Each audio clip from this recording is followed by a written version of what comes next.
Starting us off is cutting-edge courtship, quite literally in this case. It was traditional in some Nordic countries to have courtship customs involving knives and daggers. This is due to sacrificial nature in their original belief. The purpose of a dagger is prevalent for that after all, but it was also due to its functionality. In Finland, when a girl came of age, her father let it be known that she was available for marriage by providing her with an empty sheath. The girl would wear an empty sheath attached to her girdle, skirt. If a suitor liked the girl, he would put a pukkoko knife in that sheath, which the girl would keep if she was interested in him. If she wasn't, she could just toss that anywhere. The knives were often custom, so a man would be able to woo a woman with unique details and imagery on a blade, but could also offer an heirloom or traded blade. Seeing as women of the Nordic region didn't shy away from handwork such as farming, jewelry making, clay working, etching, clothiers, and even some positions like smelting, a blade was a thoughtful and convenient gift that also said, "I love you" a whole dagger's worth. Something so romantic about giving someone a gift they could quite literally kill you with. In the meantime, while the scans are giving blades, the English are being taught the no-no days and the no-no ways. In layman's terms, they were being told how to have intercourse and when. That just doesn't make for a fun title. You may be familiar with these laws and regulations. They've come up in some of our other medieval and middle age videos. This was a time period where the church had a lot to say in state affairs. Not to say that it doesn't now, but they were able to make determinations such as intercourse schedules around the religion. Real laws were in place that people could not have sex on Sundays, Thursdays, or Fridays due to religious reasons. Whenever a holiday had a fasting period, such as Lent, abstinence was expected then as well. If anyone was to deviate from the set rules by having intercourse, they were committing a grave sin. These laws were written in penitentials, which were books that indicated what was allowed under the church rules and what was not. Oral, backdoor, premarital, and self-inflicted intercourse were banned in these books. Now thankfully their wide-range taboos included some good stigmas to have, such as interbreeding, so that minimized people keeping it in the family and messing up our future populations. But even with sexual laws, men could be knaves, which is just an old-timely way of saying being a dog. Now, I'm not saying ladies couldn't have itchy feet and dog their way around too. We do it now and we've been doing it then, but it was a lot worse for ladies to be caught back then. So the general consensus is that it was rare, and when it did happen, it was usually affairs outside of a marriage. In general, young medieval daters had to be cautious. While peasant marriages were a little more than saying we're married most of the time, reputation, especially for a lady, was huge, as was virginal status. Men of higher status often sought out beautiful peasant girls for affairs. Sometimes they benefited the woman greatly and she'd become an heir to a status child, thus elevating her own. But for the most part, it was pure carnal enjoyment men were after, in a time when women were told to do the opposite. And so it became a game of men trying to win a single woman into doing the act. She had everything on the line while he usually had nothing. Secret flings were frowned upon, to say the least, and were often seen as a sign of potential trouble, hence the English ballad that would warn of knaves preying on young fair maidens at country fairs. A young woman caught having affairs was a wild scandal that could even be punished for or put to death, so making the decision to bow to a lord's or even a common man's pressure could quite literally destroy a woman's whole life and being. Yet it's still a decision women made. Hormones. Yet when it comes to marriage, it's always love versus politics. Medieval marriages tended to be negotiations, particularly around dowry, but it wasn't all about money. It was very important that a noblewoman is a virgin at marriage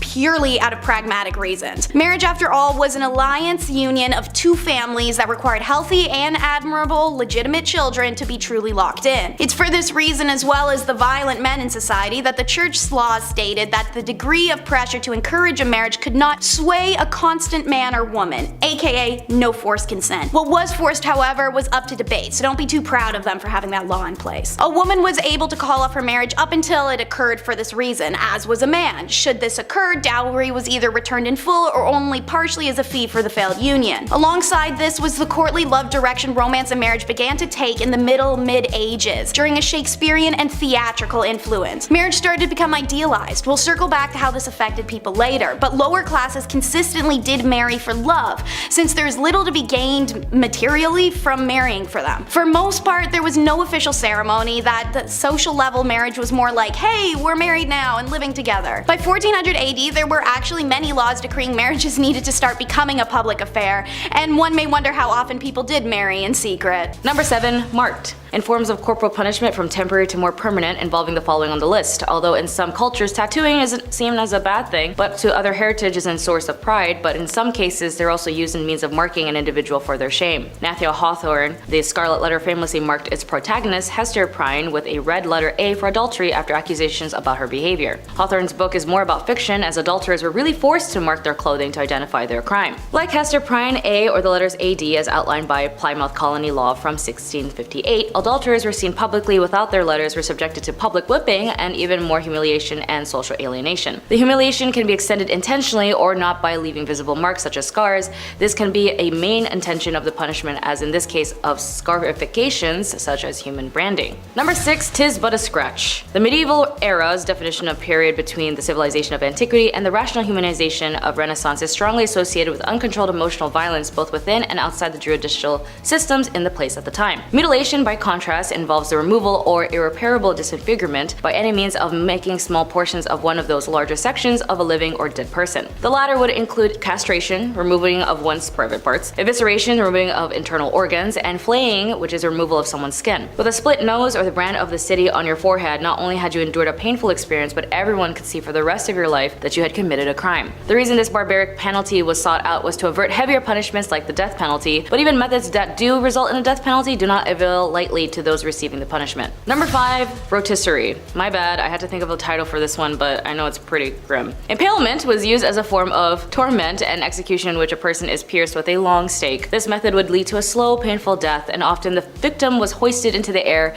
after partially impaled. Gravity and the victim's own struggles would cause him to slide down the pole, and death could take many days. Impalement was precise in the European times throughout the Middle Ages. Vlad III the Dracula, as we know, who learned this method by killing by impalement while staying in Constantinople, the capital of the Ottoman Empire, as a prisoner, and Ivan the Terrible have passed into legend as major users of this method. His method of torment was a horse attached to each of the victim's leg as a sharpened stake was gradually forced into the body. Death by impalement was slow and agonizing, as victims sometimes endured for hours or even days. Vlad often had stakes arranged in various geometric patterns as well, so in some way he had a dream and a vision like an IKEA catalog magazine. So like, here's my barbecue, my outdoor swimming pool, and my impaled prisoners in the shape of a star. Number 4. OG lipo. Pretty straightforward type of torment, although just as disgusting or disgusting. Intestinal crank was a method of torment, or rather a capital punishment, involving making an incision in the abdominal area, separating the duodenum from the pylorus, and attaching of the upper part of the intestine to a crank. The crank would then be rotated to extract the intestines from the gastrointestinal cavities of the conscious person. The outcome was always death, but not immediate, so they would be watching their guts coming out. Number 3. Don't sleep. The heretic's fork was a torment device consisting of a long, length metal with 2 opposing bi-pronged forks, as well as an attached belt or strap. The device was placed between the breastbone and the throat, just under the chin, and secured with a leather strap around the neck. Although the victim was hung from the ceiling or otherwise suspended in a way so that they couldn't lie down, a person wearing it couldn't fall asleep. The moment that their head would drop with a little bit of fatigue, the prongs would pierce their throat or their chest, causing extreme great pain. This very simple instrument created long periods of sleep deprivation, and people were awake for days, which made confessions a bit more easier for those giving the punishment. Number 2. Le festin. Unsure where this was originally originated, but it was actually used at least far back as 60 CE in the Roman Empire. Emperor Nero also used this method of torment as a tool of justice against his enemies, and if we know Nero, he was all sure a fan of torment. Those awaiting punishment were placed in loose pants that were tied tightly around the ankles, and rats were then poured into the pants, where they were scratched and bit the prisoners' legs and groins while they were trying to escape the fabric. One of the most fiendish forms of rat torture emerged when the Dutch revolt in 16th and 17th century. The method involved trapping rats in a bottomless cage atop a victim's abdomen or their chest. Burning coals were then placed on top of this tray atop the cage, heating the metal from above. Desperate to escape the heat, the rats would then begin to burrow the only way out, which is the person's stomach or their chest. With sharp claws and teeth, the rats will quickly gnaw their way into the victim's bowels, causing excruciating pain and terror. The technique was particularly came in handy when Dutch leaders were trying to extract information from their Spanish enemies. As soon as the caged rats were placed on a prisoner's abdomen, the terrified men would just give up and tell them everything before the coals were added on top. And finally, number 1, cooked. Although it's noted that the most famous form of torment and method of getting rid of a witch was to burn her or put them in the stake, but this was more common in Europe during the early 1300s and then at the end of the 17th century. In the Middle Ages, burning was used as both a form of torment as well as a capital punishment. As a form of torment, the victim's feet would be held to a fire or trapped into metal boots that were heated up, or they could be strapped into an iron chair that was lit on fire underneath, or red hot irons that could be applied applied. Metal torments instruments were also often heated, pincers, pliers, and so on. Burning or molten liquids could also be used. The victim would also be forced to dip limbs in them or even have them poured down their throats as a form of capital punishment. Burning has always had a long history for crimes as treason for heresy, blasphemy, and witchcraft, being regarded by the Christian churches as treason against God. Sodomy was also punished by burning alive, again because it was seen as a crime against God. Number 10. Stuck in the middle. The pillory consisted of hinged wood boards forming holes through which the head and or various limbs were inserted, and the boards were locked together to secure the captive. Pillories were set up to hold people in marketplaces, crossroads, and other public places. They're often held on platforms to increase public visibility of the person, and often a plate card detailing the crime that was placed nearby. These punishments generally lasted only for a few hours, but by then you would want to contact your therapist by using BetterHelp, or if you're lucky in a country with free healthcare, contact your doctor for a psych eval. In being forced to bend over forward and stick your head through and your hands out in front of them, offenders in the pillory would have been extremely uncomfortable during their punishment. However, the main purpose in putting criminals in the pillory was to humiliate them in public. On discovery that the pillory was occupied, people would get excited as they would gather in the marketplace to taunt, tease, and laugh at the offender on display. Those who gathered to watch the punishment typically wanted to make the offender's experience a little bit more unpleasant as possible, because why wouldn't they? As it was in their form of entertainment. If you were poor and didn't have a job, you might as well take some of the time of your day off and throw tomatoes at someone that can't fight back. Number 9. Just to trim. Shaving one's head has actually been used as a form of punishment for centuries. From ancient times to modern day, it has been used to shame, humiliate, and punish individuals for various reasons. However, the effects of this punishment can be severe and long-lasting. And in these times, they would also shave one's head before carrying them out to other punishments. For example, heretics, citizens who criticized their leaders, or in most cases the king or emperor, etc., or even women who committed adultery, they would be forcibly gotten their head shaved, almost as a public display of showing of shame for their treason. The psychological impact of shaving one's head as a punishment can be traumatic, as it could lead to low self-esteem, depression, and anxiety. In some cases, it can even lead to post-traumatic stress disorder, aka PTSD. For some people, it might not seem like that scary as a punishment, but it is still a form of humiliation even used today. It's used as a punishment for minor offenses in some cultures, as well as punishment in schools and in prisons. Because of this, it leads to a culture of fear and oppression. Shaving heads without one's consent is a punishment and a violation of human rights and dignity, as it violates the rights of privacy and personal autonomy. Number 8. Flogging. When it comes to another form of public punishment, some might be subjected into flogging or being whipped in public. Typically, flogging has been imposed as an unwilling subject as a punishment. However, it can also be submitted to willingly, and even done by oneself in a sadomasochistic or religious context. Offenders could be subjected to beatings with implements like a whip or a rod, which were meant to be causing pain and severe as a deterrent. In the Dark Ages, the Whipping Act was passed in England in 1530. Under this legislation, vagrants were taken to a nearby populated area, and they would be tied by the end of a cart naked and beaten with whips throughout the town till the body should be very bloody. Although most of the whippings are typically done where the victim is wrapped around a pillar with their back exposed, there's also another thing called foot whipping, where one's feet are exposed. In some countries, this punishment of foot whipping is still executed in public to this day. Number 6. Slavery. Slavery, of course, was a common practice in Viking or medieval societies, and it was often used as a punishment for crimes such as theft, piracy, and debt. As I said earlier, if you steal enough stuff, you owe people far too much. Now they own you. According to the Bjarki laws, a set of Viking-era laws governed in 832, I mentioned that earlier as well, individuals who were unable to pay their debts could and will be sold into slavery. Yeah, you gotta pay some way. Vikings also engaged in the slave trade. They captured individuals during these raids, and they sold them as slaves in markets across Europe and the Middle East. Slavery was an integral part of the Viking economy, and many Viking households had slaves actively who were performing various tasks such as farming, household chores, and even military service. The treatment of slaves in Viking societies varied depending on the individual owner, but slaves were generally considered property and had few legal rights. Yeah, we don't look at that often when we look at medieval history. We often just imagine guys like me with big beards, you know? Number 5, the ordeal by fire. Also known as trial by fire, this one's a little bit different than being burned at the stake. Dare I say it's a bit worse? I don't know, it's certainly gonna last longer, which is worse in my opinion. This one here was a Viking punishment that involved subjecting the accused, this individual, to a test of endurance,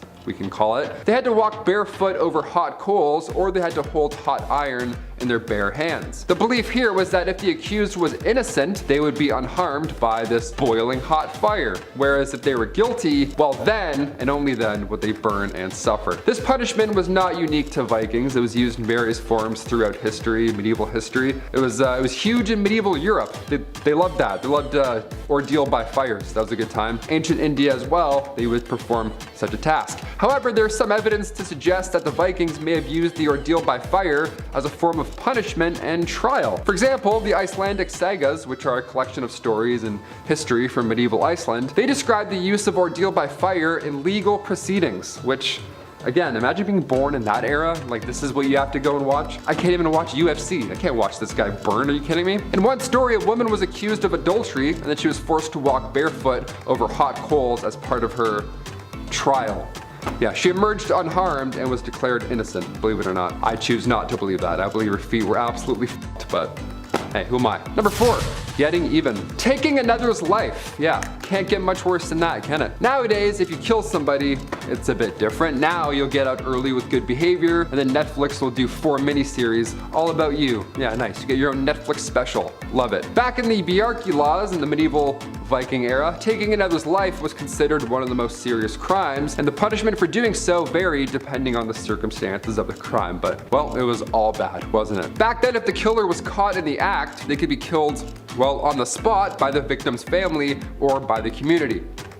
Over in 14 minutes flat, everyone goes home. No trial, nothing. If the killer was caught after the fact, they were typically subjected to a fine known as a weregild, which was paid to the victim's family as compensation for the loss of their dearly loved one. And if the killer was unable to pay the fee, they could be subjected to other forms of punishment, including exile or even execution. Exile was brutal as well. You were declared an outlaw, then you were banished from Viking society with no legal protections or rights. This often led to you living in the wilderness, and that's terrifying, and that's lonely, and that lasts a while, and that's horrific. In some cases, the victim's family could also choose to enact vengeance on the murderer themselves rather than relying on the legal system. This could lead to a cycle of violence and revenge known as a blood feud that could last for generations. That's crazy. That sounds like it's something from a Batman comic. A cycle of revenge that could last generations? My god, let it go, Bruce. Number 3, treason. Treason was defined broadly, and it could include acts such as plotting against the king or queen, engaging in rebellion or insurrection, or providing aid to the enemy during wartime. Don't be a little snake, basically. Just don't do any of the above. The punishment for treason varied depending on the specific circumstances of the crime and which country it was committed. Now, this one's quite broad. You never know where you're gonna get, basically. In some cases, the punishment could be as bad as getting hanged or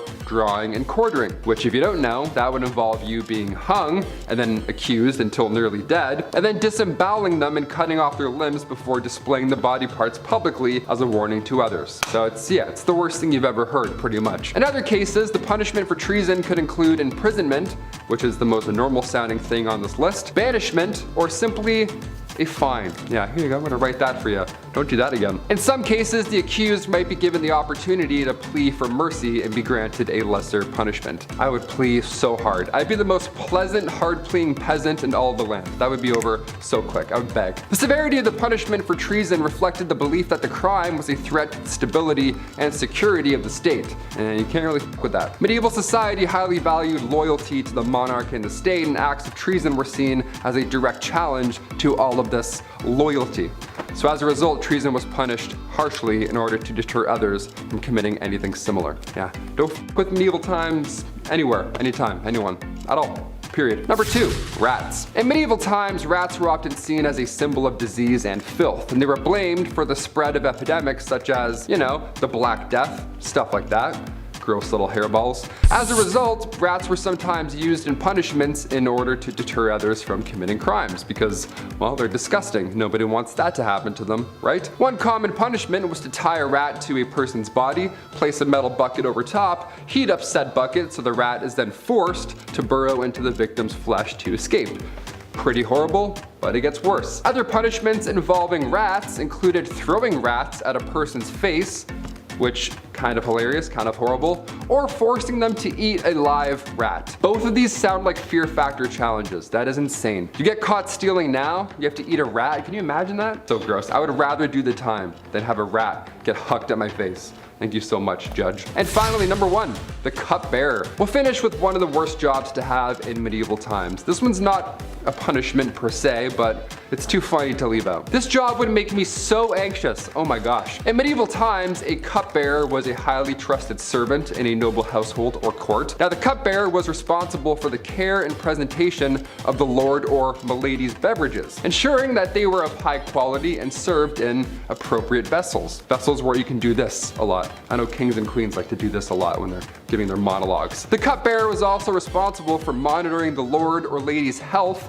as their beverage could be laced with, you guessed it, poison. Yeah, gotta watch out for that, I hope. The cupbearer was often a position of great influence and power, as they, of course, had access to the lord or lady at all times, and could potentially use their position to manipulate history and gain favor with the ruling class. That would suck one day, wouldn't it? You take a sip and you're like, oh, that's actually poison. This one's my last shift. That really sucks. Didn't think that would happen today. At number 10, shaming parades. If you've ever watched Game of Thrones, then you might be familiar with that scene where Cersei gets paraded through the streets of King's Landing while naked, while someone behind her rang a bell chanting, "Shame. Ding ding ding. Shame." You know what I mean? It's kind of a meme, but it's also based on a real medieval tradition called shaming parades. For years, people have loved shaming others. I think it's just human nature at this point. And obviously, back then, they didn't have any social media to use as their preferred method of ripping on someone, so they got creative. Very creative. Depending on what the accused did, their punishment would vary. But the one thing that stayed constant was them being paraded through the streets for everyone to watch. Specific punishments were given for specific crimes. For example, if a tavern owner served bad beer, then they would be paraded through the street and forced to drink their bad beer. If they were caught stealing a pig, then they would walk through the streets with a dead pig around their neck and a crown made of pig's feet. How regal. People would throw things like glass, rocks, and even dead cats at whoever was being paraded, and it was quite the spectacle. Now, would you rather experience this or being cancelled on social media? Let me know.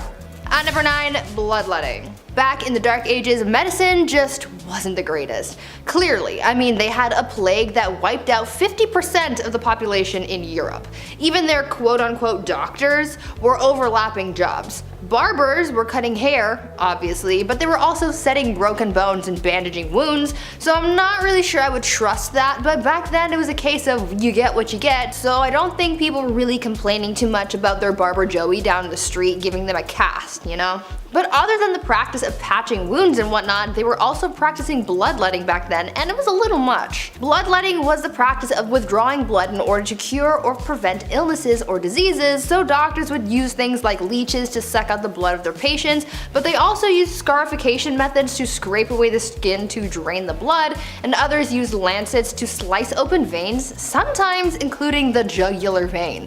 I'm so glad that we do not do this anymore, because frankly, I would like my blood to stay inside my body, thank you. Now before we carry on talking about just how weird things were back in the Dark Ages, why not leave a like on this video if you're enjoying it so far, and while you're at it, maybe think about smashing that subscribe button as well to see more videos like this one. At number 8, day drinking. Day drinking is a thing. You know, when you're with the homies and you pour yourself a glass of sangria and take a walk around the neighborhood in the middle of the afternoon. Not saying I've ever done that. It's usually a once in a blue moon type of deal, but for people in the Dark Ages, day drinking was an everyday affair. Now, people back then weren't necessarily drinking at all hours of the day just to get plastered and stay plastered. It was actually for health reasons. You see, people tried to avoid drinking the water at all costs over fears of illness because the water just wasn't clean and wasn't safe to drink, so they turned to the next closest thing that they could drink, and that just so happened to be alcohol. Back then, it was common to drink large amounts of beer, cider, or wine, and it was common to be drunk all of the time. Thank God we can safely drink water now, because I don't think anyone could handle the hangover that came with all that heavy drinking. At number 7, no pleasure. The Dark Ages were heavily immersed in religion. In medieval Europe, they took Christianity very seriously, and people followed the church very closely. The mission of people back then was to live a good Christian life and to not commit any sins, but one of those sins was a little unfortunate when you look back on it. Back then, any sexual acts that were meant for pleasure and not for procreation was considered a sin. That meant that sexy time was reserved for furthering the population, and that's it. And if you did anything recreational, you would be getting a one-way ticket to hell. Along those same lines, it was also believed that female domination was also a sin, and so the woman could not get on top, or again, straight to hell with her. One saint, Francesca Romana, was so afraid of experiencing pleasure when she slept with her husband that she literally burned her lady bits with hot fat so that it would make the experience as miserable as possible. That sounds horrible. Next up, watch lords try to impress ladies with a lance measuring contest. As mentioned, courtly love and chivalry are important facets of medieval society and culture, and seeing as tournaments and displays of masculinity were centerpieces of this culture, it's no surprise it made its way into courting. By 12th century England, tournaments were in full swing, usually consisting of jousting and melees, a big organized throwdown between knights that were not expected to be dangerous but occasionally resulted in serious injury or death. These tournaments were respectable places to meet potential suitors, and singles flocked to these spots to watch heroic knights joust and parade themselves around while noble maidens looked on adoringly. Some contemporary conservative commentators, as well as the church, however, complained that the tournaments were places of frivolity, scandal, and lust. Buzzkills. Don't worry, if sword fighting isn't your forte, then poetry or songwriting were also popular ways to express your love to a lady. And remember, when meeting a beloved, dress to impress, but not so much that you cause a scandal. Remember, sumptuary laws exist. It'd be pretty embarrassing to be arrested and sentenced on your first date with someone. It was advised that medieval women getting ready for a date should wear their tallest steeple hat and their best dress, and top it off with their finest linen wimple. This helped to elongate the neck. A long neck on a woman was considered beautiful. So was a bunch of other weird stuff that we'll get to in a second. Meanwhile, men should always remember on a date to wear their best gown and hose, which are pantyhose. But as said, don't dress too posh. The sumptuary laws of medieval England, such as the statute concerning diet and apparel of 1363, tried to ensure that citizens did not dress or consume above their social status. These rules included what kind of fur trims could be worn and by whom, colors, hats, patterns, shoes, and all the whole shebang. Check out our video Top 10 Unusual Medieval Laws You Never Knew Existed to learn more about sumptuary laws and laws of fashion. The rules of etiquette will most definitely help you avoid scandal when invited over to the family home of your potential lover, and they were genuinely as follows. 1. Keep your hands clean. Don't stroke the dog or the cat. Be sure to wipe your fingers on the tablecloth instead of licking them. 2. Bones are not to be gnawed, and don't pick your teeth with the sharp irons. 3. Don't eat with a fork. Forks were used to prepare food, but most medieval Europeans thought forks were an odd thing to eat with. 4. Don't eat with a knife either. Many people carried the knives on them on their belt to carve up the food before eating, but don't eat with it. 5. Okay, if it's a liquid, use a spoon. People tended to eat with their hands for everything else. 6. Don't sit too close to the salt cellar. Salt was expensive and associated with prestige, so it's a good dating tip at a big dinner to see who sat closest to the salt cellar. And 7. You can burp, but look up at the ceiling as you do so. And 8. Remember, you must not urinate at the host's premises unless you're staying overnight and it's before bed. Obviously, some of these things like wiping your hands on a tablecloth, eating without a knife, or holding your pee until it's time to go are pretty unusual to us now. But back in the Middle Ages, if you wanted that shorty and not to ruin your reputation, well, you're burping at the ceiling, bro. I hope she's worth it. Next up is how love makes you crazy. This is a fascinating wormhole to travel down, and I learned from several journal articles that lovers in the Middle Ages had a real tendency to go mad. I mean, we all know the examples. Elaine, the fair maid of Astrolot, pining away. Romeo and Juliet taking their lives, and the raving madness of Ophelia. But these are just dramatizations, right? We tend to regard accounts of love madness in medieval literature as evidence that they overestimated the strength of erotic passion. In classical and early medieval periods, sexual love was regarded as carnal appetite to be controlled. But with the rise of poetry sentiment and the theater came courtly love, which was seen as a highly spiritual desire. The idea of courtly love had more to do with the concept of loving rather than pleasure. This idealized kind of love was based on a secret union where two lovers could only love from far away. These sorts of unattainable relationships were increasingly romanticized, but in medieval society, the notion that erotic love could drive people mad may not be so unrealistic. We understand now that mental illnesses are sometimes provoked by the stress between the individual and their social environment. Think of the pressure a woman had to marry. Her whole life is purely based on existing for marriage and childbirth. The headspace created would be incredibly vulnerable to valuing all self-worth off of said marriage. If she had no suitors or faces rejection and begins to start aging out of normal marrying age, these could be detrimental to her mind. Mental illness existed in the past, this level of self-worth being carried by societal pressure that all also will punish a woman for her sexuality or existence of it should it be perceived as sinful or unwomanly is unbelievably stressful. So yeah, women primarily would literally be driven insane by marriage and their value being tied up in it. But it's okay to be crazy as long as you're hot, so let's follow these medieval beauty tips. These are actually documented tips I rounded up, so let's run through the list. First, pluck your eyebrows and move your hairline back. A high forehead was considered attractive. One hair removal recipe was a vinegar mixture with ant eggs and ivy. Yum. Second, cancel all your Mediterranean trips. You need to whiten your face. Paleness was considered beautiful, and to achieve this, some women would apply mixtures to their skin such as white lead powder mixed with sheep's fat. Weird. Third, while you're at it, hide those birthmarks and moles with homemade concealer. These blemishes were sometimes associated with witches in the Middle Ages. You may know this from our top 10 unspeakable things women went through in the Dark Ages video. One popular concoction was a face mask of bull's or hare's blood. Fourth, brunette is boring. Go blonde with organic hair dye. Flaxen hair for women was considered the most beautiful. Women who were not blonde could try a hair dye made from stale sheep's urine and saffron. If word of mouth wasn't enough to get these beauty tips to you, rest assured, Daniel of Beccles wrote a popular 13th century etiquette book. Regarding appearance, he said a man's hair should be neatly styled with a beard that was neither long nor shaggy, and nails should be attractive and teeth should be kept clean. How do you keep your teeth clean? One recipe for teeth cleaning in the Middle Ages was to mix sage leaves with salt, roll into balls, bake them into a powder, and then rub them on the teeth. Sage advice indeed. And if you do not want to be a scandalous unmarried spinster, you better listen to it. And last but not least, don't forget to bring the hemlock. Whether you're two dirty knaves trying to get down lawlessly, or a married couple who didn't want kids, hemlock was your best friend. So yes, while the medieval church made it clear that sex outside, and for some clerics inside, of marriage was sinful, the literary and documentary evidence suggests that these medieval Brits were still finding ways to be as randy as rabbits without an illegitimacy scandal. It was hemlock, a recommendation made by 13th century author Peter of Spain in his book Treasure of the Poor. Peter wrote men should rub boiled paste of hemlock on their boys before intercourse.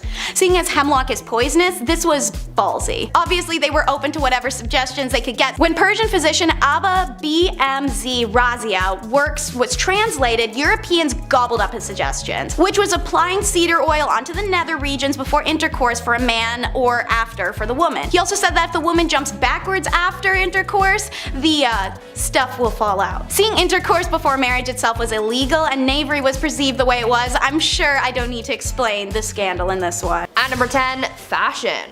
Back in the Dark Ages, fashion and high quality clothing were a symbol of status in society. For the elite, it was their way of displaying their wealth and high status over the poorer population.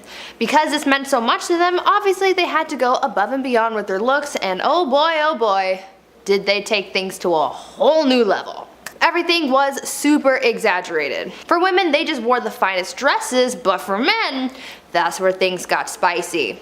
Male fashion was quite something. They would often wear dangerously short tunics with tights and belts to really snatch their waists, followed by the codpiece to really accentuate things down under, you know? But their shoes. Don't even get me started on their shoes. They wore some seriously pointy shoes, and to them, the longer and pointier, the better. Their elf-looking kicks were really what screamed, "I'm better than you" to the rest of the public. Some shoes were so long that they had to be reinforced with whalebone to keep their shape. These people looked pretty ridiculous, at least to our modern standards, but back then wearing pointy shoes and tunics with the codpiece was like the equivalent to wearing a full Gucci fit. At number 9, helmeted chickens. In the Dark Ages, peasants didn't really get the best food. The good stuff was more so saved for the members of the elite, and these people ate some good stuff. I mean, to us it's weird, but to them it was finger-licking good. Speaking of finger-licking good though, let me tell you about one of their weirdest foods, helmeted chicken. No, it wasn't a special chicken that was prepared with special ingredients or whatever. It was literally what the name is, a helmeted chicken, aka a chicken with a helmet on. I know, weird, right? This was a theatrical dish to say the least. It featured a regular old cooked chicken that was stitched to a pig like it was riding on its back, and to add a special little something something, the cooks would fashion a tiny helmet to make it look like a guard or knight for whatever lord or king that they were serving this bizarre dish to. This was a fan favorite because of how extravagant it was, but that trend sort of lived and died in the Dark Ages because you can't catch any chef doing something like that these days. Gordon Ramsay would have a fit over this one. Before I carry on telling you guys about all of the weird and crazy things that people did back in the Dark Ages, I would first like to ask you guys to leave a like on this video if you're enjoying it so far, and also consider subscribing as well to see more videos like this one. At number 8, beautiful death. Death was kind of a big deal in the Dark Ages. Sounds weird, but you also have to take into account the fact that the average life expectancy was only about 30 years old, so really, you didn't have long. Also, people back then were faced with some pretty harsh times like famine, cold, and of course, the Black Death. Because they had to face death so early on and so often, the so-called art of dying came to be. The whole premise behind the art of dying revolved around dying a good Christian death. According to those who lived in the Dark Ages, your death had to be planned and peaceful. When someone was on their deathbed, they would concern themselves with accepting their fate without, quote, despair, disbelief, impatience, pride, or avarice, end quote. This art of dying thing was very popular amongst priests, and this actually led to a lot of painters at the time depicting people in holy professions as submissive to death and what was to come for them. At number 7, Feast of Fools.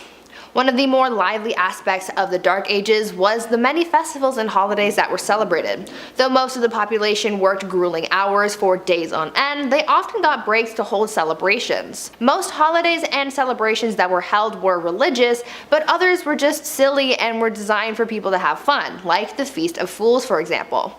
The Feast of Fools was held in early January and was inspired by the pagan festival of Saturnalia. This was a pretty interesting festival because it involved swapping the highest respected officials with serving maids, and they became masters and were crowned kings of misrule. This festival first started as something confined to the church, but soon it became a bigger affair with parades, comic performances, music, costumes, and even drag. These people really liked their festivals. Another pretty weird festival that they held was the Festival of the Ass, where a young girl carrying a child would ride on the back of a donkey into a church, and during the service, instead of saying amen, they would say hee-haw like a donkey. I know, bizarre, right? Number 6, catgut. Okay, in contrast to the last one that had a nice name, this one has a disgusting name, catgut. Way back when in yesteryear, they didn't have the same tools available to us now when crafting musical instruments, so they had to get creative. If you wanted to hear something beautiful on violin, you couldn't just head on down to Long and McQuaid and pick up a pack of strings. You'd need a guy willing to get his hands wrist deep in some catgut. Now, confusingly, no actual cats were involved, but plenty of sheep were. Violin strings were made of sheep's guts, and they would make the strings by twisting strands of sheep's intestines and innards together. Lovely. They'd have to be careful while butchering the animals to make sure they didn't accidentally harm any of the goods. This process would take hours at a time, from the butchering, the careful removal of the organs, and then they needed to be soaked in a wood ash solution to be clean since they were inside a sheep, and then stared at for a few hours to make sure nothing was going wrong, and then the drying process could begin. They say there is nothing more exciting than watching sheep guts dry. And then you can get your twist on, make them into violin. Absolutely disgusting, but when you hear the sweet strings of Ave Maria and you hear how finely tuned those sheep intestines are, you know it's all worth it. Number 5, Sin Eater. This is one of the most metal job titles around. I'm pretty sure the Sin Eater was a boss in Elden Ring, wasn't he? He's in Caelid somewhere? This is definitely one of the more unholy jobs in this list, not as disgusting as gut stringing or crap slinging, but pretty horrid in its own right. Sin Eaters ate sins, and the best way to eat a metaphorical concept of wrongdoing was to eat bread off the corpse of someone who died recently. The idea being that the sins of the man would be transferred onto the bread? I don't know. Anyway, they eat the sins, and the deceased gets to go off to heaven without worrying about their history, could go on peacefully, and the Sin Eaters make some coin. They were willing to take a risk dooming their mortal soul for a bit of coin. Man's gotta eat. I wonder though, is it worth it? Like, what if you eat too many sins and you don't have any room for dessert? Do sins have an added flavor? I imagine it's got like just a little kick, like a sriracha, like it's a little hot on your tongue. Number 4, lime burner. Now, a lime burner doesn't sound so bad at first. Lime mortar is a common building material, being traced back to the 1st century, but it's not particularly easy to work with. Bear with me while I try to explain the technicals. I'm not as smart as a 1st century engineer, you see. In order to use it, you need to remove the carbon monoxide from the calcium-rich stone, taking the stone and cooking it in a kiln at around a cool 800 degrees. It's not too bad, right? Well, that carbon monoxide has got to go somewhere, mostly in the air. All that carbon monoxide and dust chalk would just float around in the air where you'd be taking big, heavy, deep breaths in. And I'm not sure how much you know about carbon monoxide, but it's consistently the #1 spot on Rolling Stone's magazine list of top 100 substances to not breathe in. On top of this, did you know that superheated lime mortar is violently volatile against water. Meaning that if you were to sue, sweat in a building that was 800 degrees at any given time, it would have disastrous consequences. Be careful. Number 3, rat catcher. It doesn't sound fancy, but it's exactly what it says in the tin. You catch rats. You gotta wonder why you wouldn't just outsource this to the cat community. They're very good at this sort of thing. Rats, cute as I find them, at the time were filled to bursting with plague, disease, all kinds of grossness. Castle stockrooms were filled with grain, vegetables, and herbs, and if you're a rat, those are the things that make life worthwhile. Rats were a problem for nobility, but an even bigger issue for common folk and peasants, because if these little rats ate up what little grain you had, you would go destitute fast. But oh, come on, who can say no to their little pawsies and their little eyesies? I'm biased, I love rats. I would be a rat catcher if I could. Some rat catchers allegedly were reported to have raised their own supply of rats in order to squeak a few extra dollars out of the town. That's hilarious, by the way, love that scheme. Now traditionally their methods would involve things like leaving out traps or poisoned herbs. That wasn't always enough though, so rat catchers would also invoke the old methods, namely magic, and try to entice rats away with spells. This often didn't work terribly well since rats are naturally resistant to magic, like everybody knows this. Number 2, plague bearer. The plague ravaged London and Europe, leaving behind a wake of bodies and a stack of corpses as high as your medieval eyes could see. So somebody had to deal with all of that, right? A street sweeper of sorts was needed. You remember in Monty Python and the Holy Grail when Eric Idle is going around ringing his little bell telling everyone to come bring out their dead? Hilarious, right? Well, it's partly based on reality because this is more or less what a plague bearer really was. The parish would hire out plague bearers who would then tour the streets of the village or town or whatever, wagon in hand, collecting the bodies of the ailing and dead to go dump in a mass graveyard shortly after.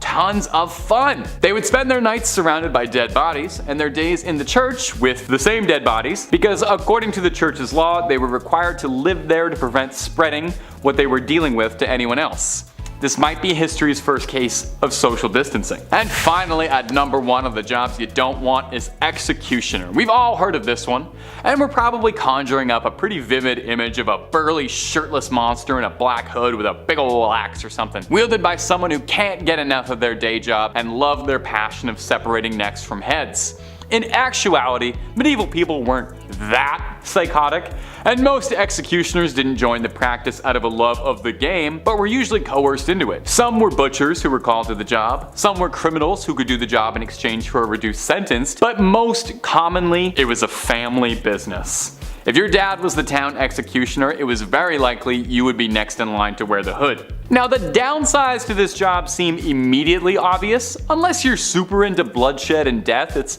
probably not the cheeriest job. Seems like the kind of thing you'd take home with you, you know? Kinda hard to lay loose and relax after that. But you know what's worse than the weight of taking another man's life? Social isolation. Executioners were not particularly well liked, looked down upon as outcasts, sometimes even forced to live outside of town. Well, you know what, executioner? It could be worse. You could be the groom of the stool, you could be a nightman, so count your blessings. Starting our list off at number 10, don't steal crops. In medieval times, stealing crops was considered a very serious crime, as funny as it may seem in your head. See a guy grab a vegetable and run away. Crops were a vital source of food and income for farmers and communities. There's no Uber Eats back then, alright? Somebody steals your tomatoes, you're fucked. In some cases, the punishment might be a fine or restitution paid for the victim, while in more serious cases, the thief might be subjected to public humiliation or physical punishment, such as whipping or branding. Yeah, branding somebody publicly, all because you ate the wrong apple off the wrong tree. Repeat offenders might of course face more severe punishments because something's afoot here, okay? We're not buying your story this time. Such as imprisonment or banishment from the community. Yeah, banishment. Just get out of here. Next village. See ya. Overall, stealing crops was not taken lightly in medieval society at all, and it could result in significant consequences for the offender. Branded, getting branded because you stole a crop. That's embarrassing almost. Number 9, don't steal at all. Yeah, let's rewind the clocks back a bit more. Don't take anything ever.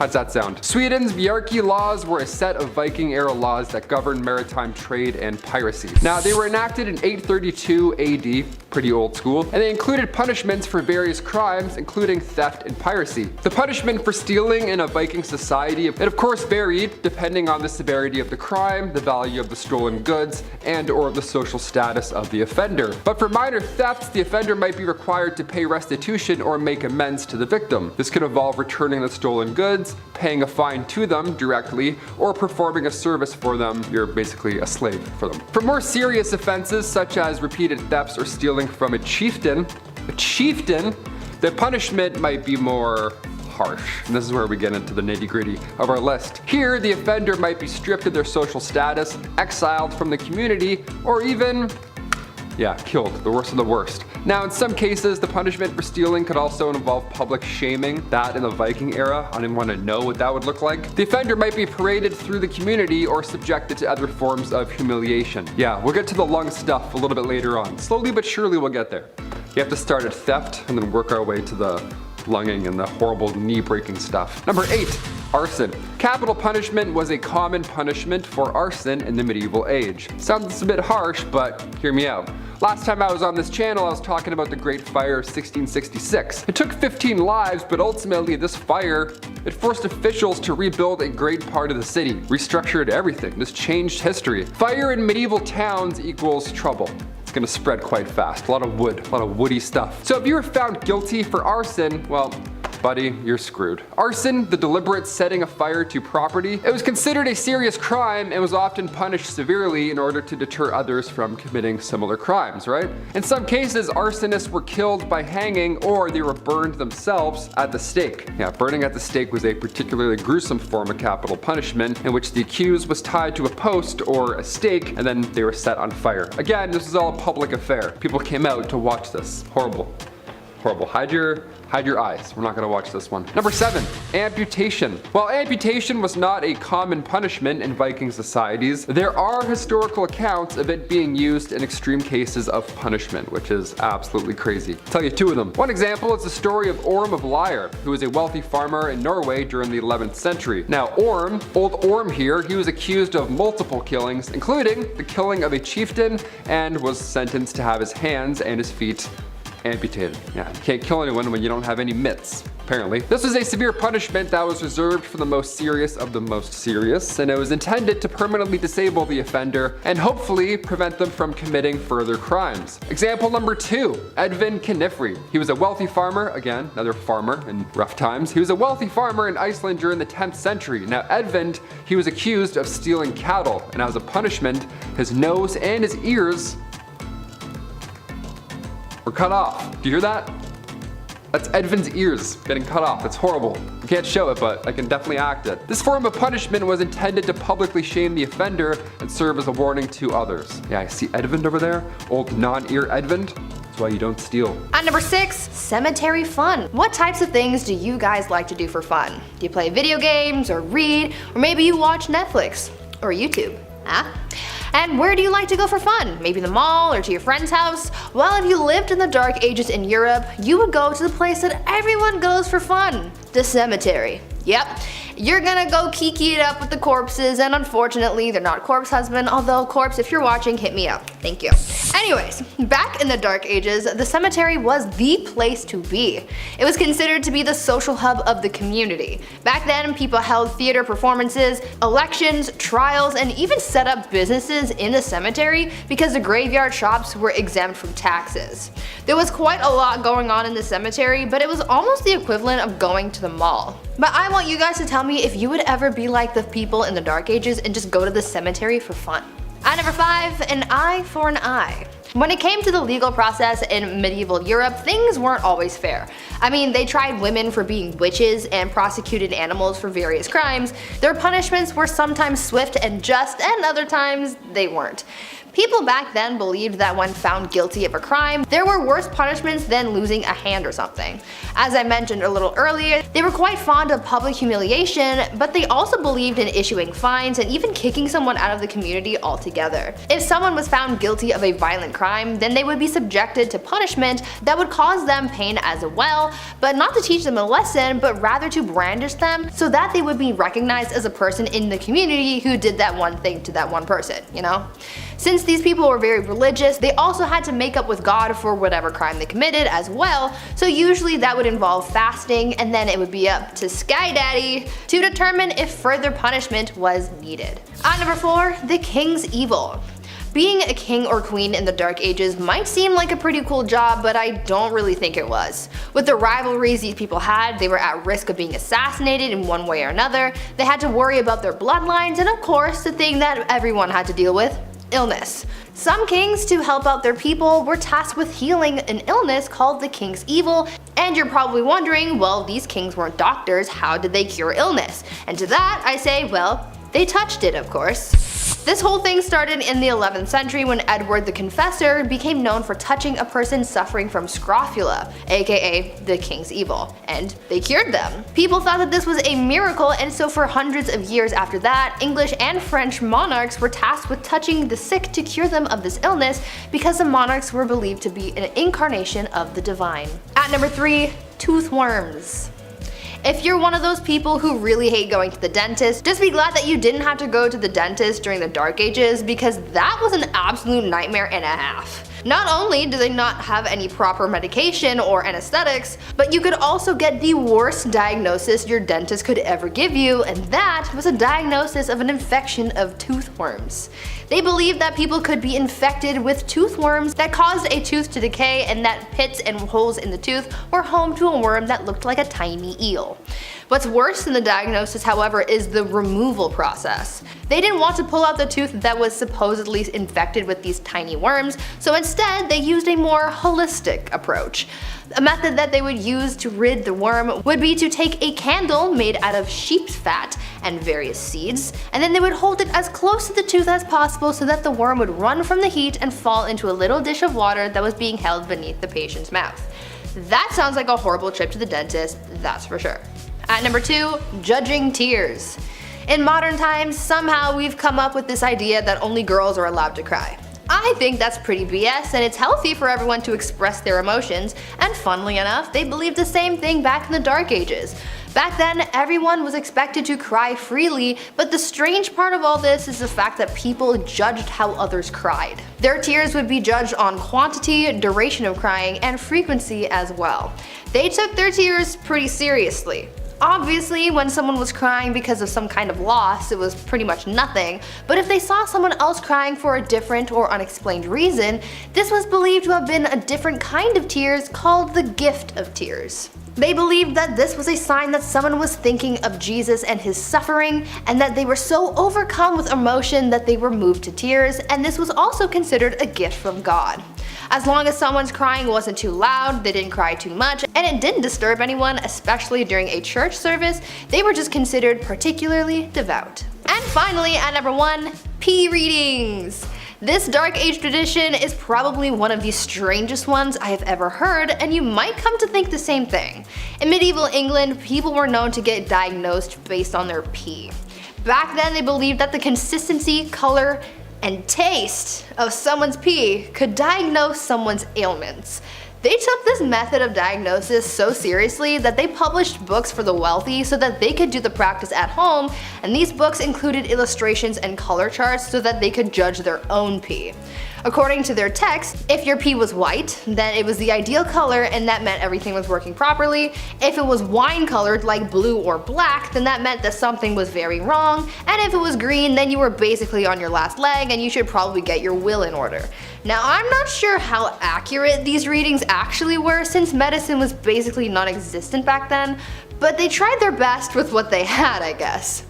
However, I'm pretty sure you don't need a book to tell you that your wine-colored pee is a bad thing. Deal for number 10. I mean, if we're gonna defend Pedro the Cruel, he was obliged to defend his throne against his father's 10 illegitimate sons. On the other hand, they wouldn't have had so much more support from the people than the king himself if Pedro hadn't outraged his people with arbitrary killings, drama, and rules, as well as the pretty cheap treatment of his wife Blanche, the sister of the king of France. His father, Alfonso, had ditched his wife, Pedro's mom, Maria of Portugal, for his mistress once Maria had produced their son. Exiled away from court, Pedro grew up listening to his mother's hatred for his father, yet when he took the throne, he did an almost exact rinse and repeat. Pedro publicly marries Blanche, despite already having secretly wed one of his mistresses, and he abandoned and imprisoned her very shortly after. Basically, if someone looked sideways at him, Pedro had them killed. He inaugurated his reign in 1350 by killing supporters of his half-brothers, and also had his father's mistress killed for his mother.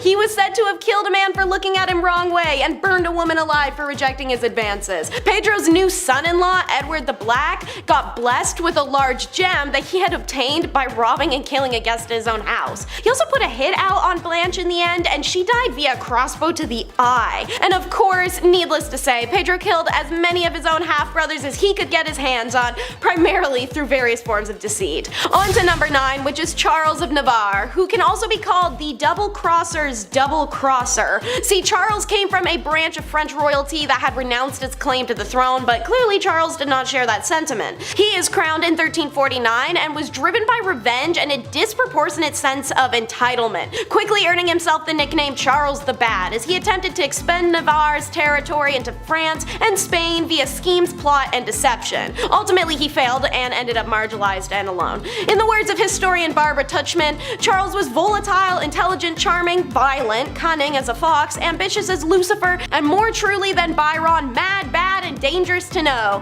His only constancy was hate. One of Charles's first targets was King Jean II's favorite minister, whom he had killed by thugs. Over the next 3 decades of the 100-Year War, as France contested with England for control over territory on the continent, Charles changed sides so quickly and so often that it made everyone's head spin, and making contradictory deals with each side of a conflict at the same time. He attempted one coup and twice tried to poison the king in like a real-life Game of Thrones fashion. And trust me, there's a lot of old nobility stories like this one, so if you're interested in hearing more of them, I recommend you take a moment to subscribe to The Hive.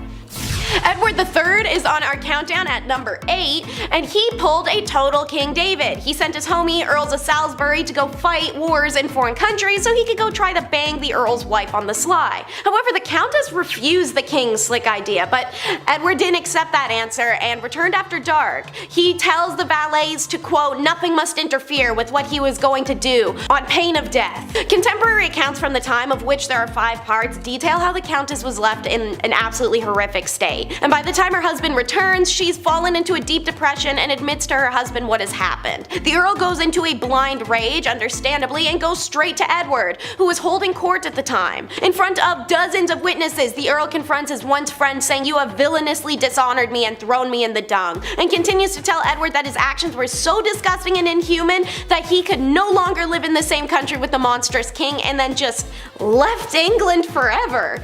As for the Countess, Alice, all we know of her fate is that the Earl made sure she had an independent income and was returned to her family's care before he left. You learned this story young. It's number 7, King John, aka the Magna Carta King, and one of the worst, if not the worst, King of England. John's offenses are almost too long to list. Even before he was king, the bugger was on some BS. When his older brother Richard the Lionheart was away on a crusade, John attempted to seize the throne by plotting with the King of France, Philip Augustus. Ironically, all those years later, when John is finally king, he starts his reign with the greatest dominion in Europe, England, large parts of Wales and Ireland, also Normandy, Brittany, Anjou, and Aquitaine. Yet within 5 years, he had lost almost all 3 continental territories to Philip Augustus. This loss of continental inheritance was an embarrassment, and John was determined to win it back. Unfortunately, he was not competent at warfare, and the attempts dragged on and drained the bank account. To quote MagnaCarta.com, to raise the massive armies and fleet this enterprise would require, he wrung unprecedented sums of money from England. Taxes were suddenly demanded on an almost annual basis, nobles were charged gargantuan sums to inherit their lands, and the lands of the church were seized, and the Jews were imprisoned and tormented until they agreed to pay extra. John's reign saw the greatest financial exploitation of England since the Norman Conquest. In May of 1215, 6 months after the French whipped his butt, the people of England rebelled and seized London. With the capital held against him, the king's forced to negotiate and obliged to make concessions. The Magna Carta is signed. Then he had it annulled, and then everyone rebelled again, and then John died, and the barons were still rebelling. The end. At number 6, soccer. These days, people regard soccer, or football, as a modern European sport, and though it is popular in these modern times, it turns out that the sport has been around a lot longer than you might think.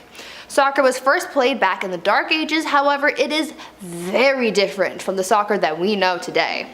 Back then, the sport didn't even really have a name, and there were no rules either. The only thing that people followed when playing the game was the objective of winning. Back then, you were allowed to win by any means necessary, besides deliberately offing people, of course. Back then, soccer became known as a pretty brutal sport. It was violent, chaotic, bloody, and sometimes even deadly. It involved an infinite amount of players, so it was really a free-for-all on the playing field. The sport was so intense that in 1314, King Edward II banned the game, decreeing, quote, "on pain of imprisonment, such games to be used in the cities in future," end quote. Glad things have changed since then, because FIFA would be really intense if it hadn't. At number 5, weddings. Marriage and weddings back in the Dark Ages were very different than they are today. Back then, because the average life expectancy was so low, people started getting married and having kids very young. Usually, girls would be married off as soon as they hit puberty, around the age of 12, and these marriages were not for love. Arranged marriages were the norm back then because it was mostly used to join families for status or for alliances. Marriage ceremonies were also very different back then. Because marriages just weren't as big of a deal back then as they are today, it didn't matter where you got married or how soon. Most people didn't need permission to get married, so they could hold the ceremony anywhere. Marriage ceremonies were held in places like pubs, in the middle of the street, or even in bed. Because of this, it made it really hard to know who was really married and to whom until the 12th century, when it was declared a holy sacrament that must be observed by God. To make things even weirder, the consummation of marriage was also pretty odd because it wasn't a private affair. The act of bedding wasn't seen as an intimate moment between the couple, but rather an investment in the union, so it was observed by witnesses. I am certainly glad things have changed. At number 4, jesters. You would think that being a court jester in the Dark Ages would have been a pretty bleak job, but you would actually be wrong. I mean, yeah, they looked funny with their outfits and hats modeled after the ears of a donkey, but jesters actually held a lot of power in court, making their job a pretty good one compared to other common folk. The court jester's job was to make people laugh by doing tricks, stunts, and telling jokes. Sometimes a jester would poke fun at the king or lord that they served, or would make comments about a kingdom's politics, and for a lot of people, saying these types of things would give them a one-way ticket to the gallows, but not the jester. Because of their profession, by royal decree, anything that they said was taken as a jest or a joke, so no one could get mad or offended at what the jester said or comments on. Basically, the jester was the one person in the court who was immune from medieval cancel culture. They could offend anyone they wanted to, and no one could stop them. At number 3, unicorns and Jesus. The thing about the Dark Ages is that it was full of superstition and mythology. Within this period of time, there was a lot of confusion when it came to religion, as paganism and the rise of Christianity were both hot topics. Many times, superstitions and mythology from paganism made its way into the religious beliefs of Christians, and things were known to get a little weird. Take, for example, the unicorn and how it was incorporated into the Christian beliefs of the Dark Ages. It is believed that a mistranslation of what is thought to have been an ox is what brought unicorns into Christianity. Because of this mistranslation, the Bible likened Jesus to a unicorn. Since it was in religious texts, people in the Dark Ages sort of just ran with it, and so they started incorporating the unicorn into many religious artworks.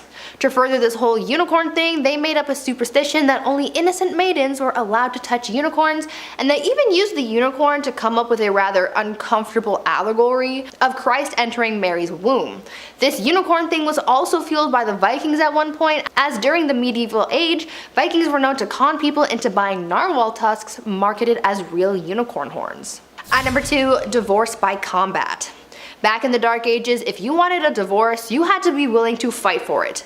Literally. In medieval Germany, couples would take to the ring to settle their disputes, and it was quite the showdown. Trial by combat was the common way of settling arguments back then, but when a husband and wife were fighting, things were a little more interesting than just having an all-out brawl. During these divorce by combat proceedings, the husband had to stand in a hole with his hands behind his back, while the wife ran around in a circle with a bag full of rocks. I don't really see how this settled anything, but who am I to question the methods of the Dark Ages? And finally, at number 1, animal court. I think that one of the weirdest things about life in the Middle Ages was their legal cases. As I just told you, their divorce proceedings were literally a trial by combat. They also found bizarre ways of trying someone if they were accused of witchcraft as well, and that was pretty dark, but the strangest court battles involved animals. Yes, animals were sometimes put on trial back in the Dark Ages. All animals from livestock to pets and even insects were not safe from the law, and they would be put on trial if they were suspected of breaking the law. According to records from the Dark Ages, at least 85 animals were put on trial for a number of reasons. Pigs were the ones who were put on trial most often for chewing off people's body parts and even eating children. In 1474, a rooster was put on trial and found guilty of the unnatural crime of laying an egg, and even unwanted rats were put on trial and received strongly worded letters demanding that they leave the premises. The most bizarre case though involved a donkey who went through a legal trial and actually won. This donkey became the victim of unwanted advances, but was deemed innocent because someone declared her to be, quote, virtuous and well-behaved animal, end quote. These people had way too much time on their hands. Number 10. The Doomsday Book, 1085. The Doomsday Book was created under William I, also known as William the Conqueror. Like, you're already the first, man. You don't need two names, come on. This guy basically drew up a book to document people's money so that he could tax them. Oh yeah, this is the very first time surveyors went town to town and recorded how much money you would owe for simply just doing you. Men would show up at your house asking how much money you made and document your spending habits. 5 shillings on groceries, huh? Okay. And 5 on that phone plan. Look, tax season's coming up, Arthur. It's not looking good, man. Talk about a bunch of crooks, huh? Imagine owing someone money for just trying to make an honest living. Yeah, thank God that didn't catch on, right guys? Oh, speaking of, I gotta phone H&R Block. Number 8. The Magna Carta. The year's 1215. We need some laws, people. This document was one of its kind. A document setting out the laws and limitations from the common man to King John himself. A legal system written down so that there are clear do's and don'ts. No free man shall be seized, imprisoned, dispossessed, outlawed, exiled, or ruined in any way, nor in any way proceeded against except by the lawful judgment of his peers, and the law of the land. Did you get all that? Write that down. Except women. They don't have laws. And they can't act in plays. Sometimes people needed to face the music. And even animals. Huh? That's right, animals. Being tried. In a court. A lively and popular event trying any law-breaking animal from goats to pigs to even chickens. Ladies and gentlemen of the court, did you, Mr. Feathersworth, peck the floor, yes or no? Objection, Your Honor, leading the witness. My brain can't fathom this, guys. Number 7. The Battle of Bannockburn. This infamous battle between Scotland and England was one of the most important battles of the Middle Ages. The end of the bloody war for independence. Basically, Scotland was like, yeah, we're gonna go over here and roll our R's. The gruesome wooden wars were caused by the English invading Scotland in 1296. A leader slowly rising the ranks, William Wallace, the guardian of the King of Scotland himself, holds off the English forces and is knighted a hero to Scotland. Unfortunately, like every hero back then, he was also hated. He was captured, hanged, drawn, and quartered. Like, why do you have to do all that after he dies? Like, he's dead.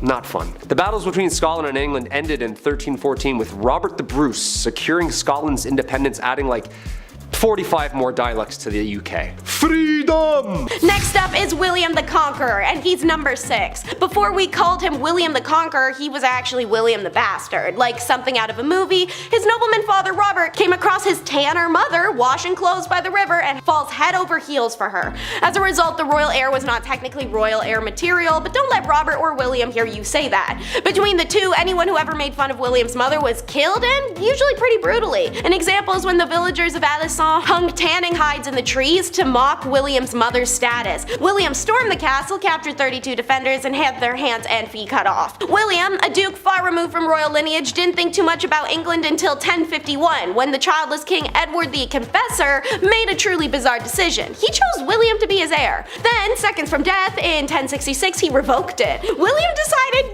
no, I'm getting what I was promised. However, England was in a full-blown crisis of succession for years until William defeated Harold II at the battles of Hastings and became the new King of England. In wake of his victory, William ordered the harrying of the North. In order for the English population to understand its new state of affairs, he sent his men to the North to kill en masse and pillage stocks. This also made it easier to fulfill his promise of giving the land to his loyal followers. He then imposed new laws, raised taxes, and introduced harsh punishments against those who stepped out of line. The people of England were infuriated by William's new laws, and a series of revolts sprung up north of the country. In response, William and his armies attacked the northern villages, killing everyone in sight as well as the livestock and burning down barns. The lack of livestock led to starvation and disease for what rebels had survived, and the countryside started to reek of corpses. The total death toll, 10,000 people.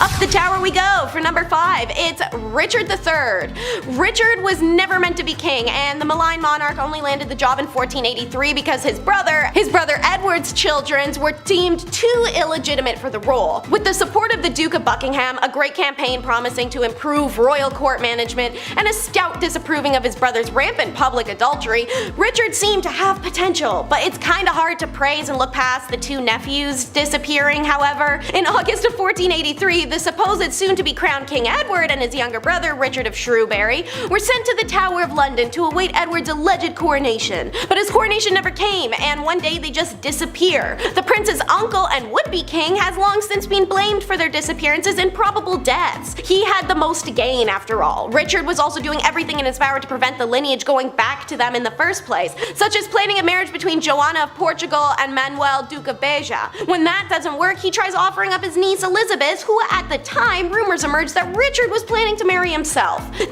This rumor more than possibly drove some to side with Richard's only remaining competition for the throne, Henry Tudor, the same man who defeats and kills Richard at the Battle of Bosworth in 1485. On to number 4, we have Svitopolk the Accursed. Now, damn, that's a heavy name, but it's one well earned. I'll be more than honest, as usual, it's actually quite hard to judge if the medieval nobility of Kievan-Rus were necessarily good or evil, as we know very little about them, and what we do know is word-of-mouth stories that survived for centuries before finally being chronicled. So we've all played the kids game telephone. I don't have to tell you how easily word-of-mouth stories can be converted and contorted. Svitopolk, the son of Vladimir the Great, who baptized Rus to Christianity, certainly had the worst publicity possible documented. He's infamous for the death of his 3 brothers, Boris, Gleb, and Sviatoslav. Svitopolk's reign was relatively short one, from 1015 to 1019, because brother he hadn't gotten to, Yaroslav the Wise, took action against him.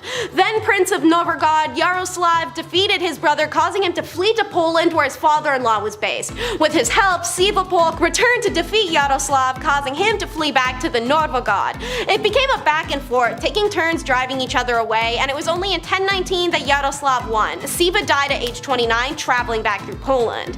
Number 3 is Christian the Tyrant. His most notorious act was the Stockholm bloodbath of 1520, when after a 3-day coronation feast, he beheaded 82 nobles in the Swedish capital after promising them amnesty in return for intel. Up until this point, everything had been going his way. He had reunited the Kalmar Union under his rule, taking control of trade in the Baltic Sea, and married the sister of Charles the Holy Roman Emperor, joining the powerful Habsburg family. But as said by history professor Lars Biddelsgaard, Christian gained a lot of enemies in a very short time at the end of 1520. To quote, "The bloodbath was a game changer. Partly it led to a rebellion in Sweden at the time when he didn't have any money left to pay for troops. Partly it was because the Danish nobility began to fear that they would see the same fate and lose their heads. France. In Denmark, Christian II had carried through a modernization program, limiting the power of nobility and strengthening his power as king. And when has the upper class ever liked having their sense of entitlement towards power tampered with? When Sweden started to break loose from the Kalmar Union, the Danish nobility lost patience, forcing Christian from the throne,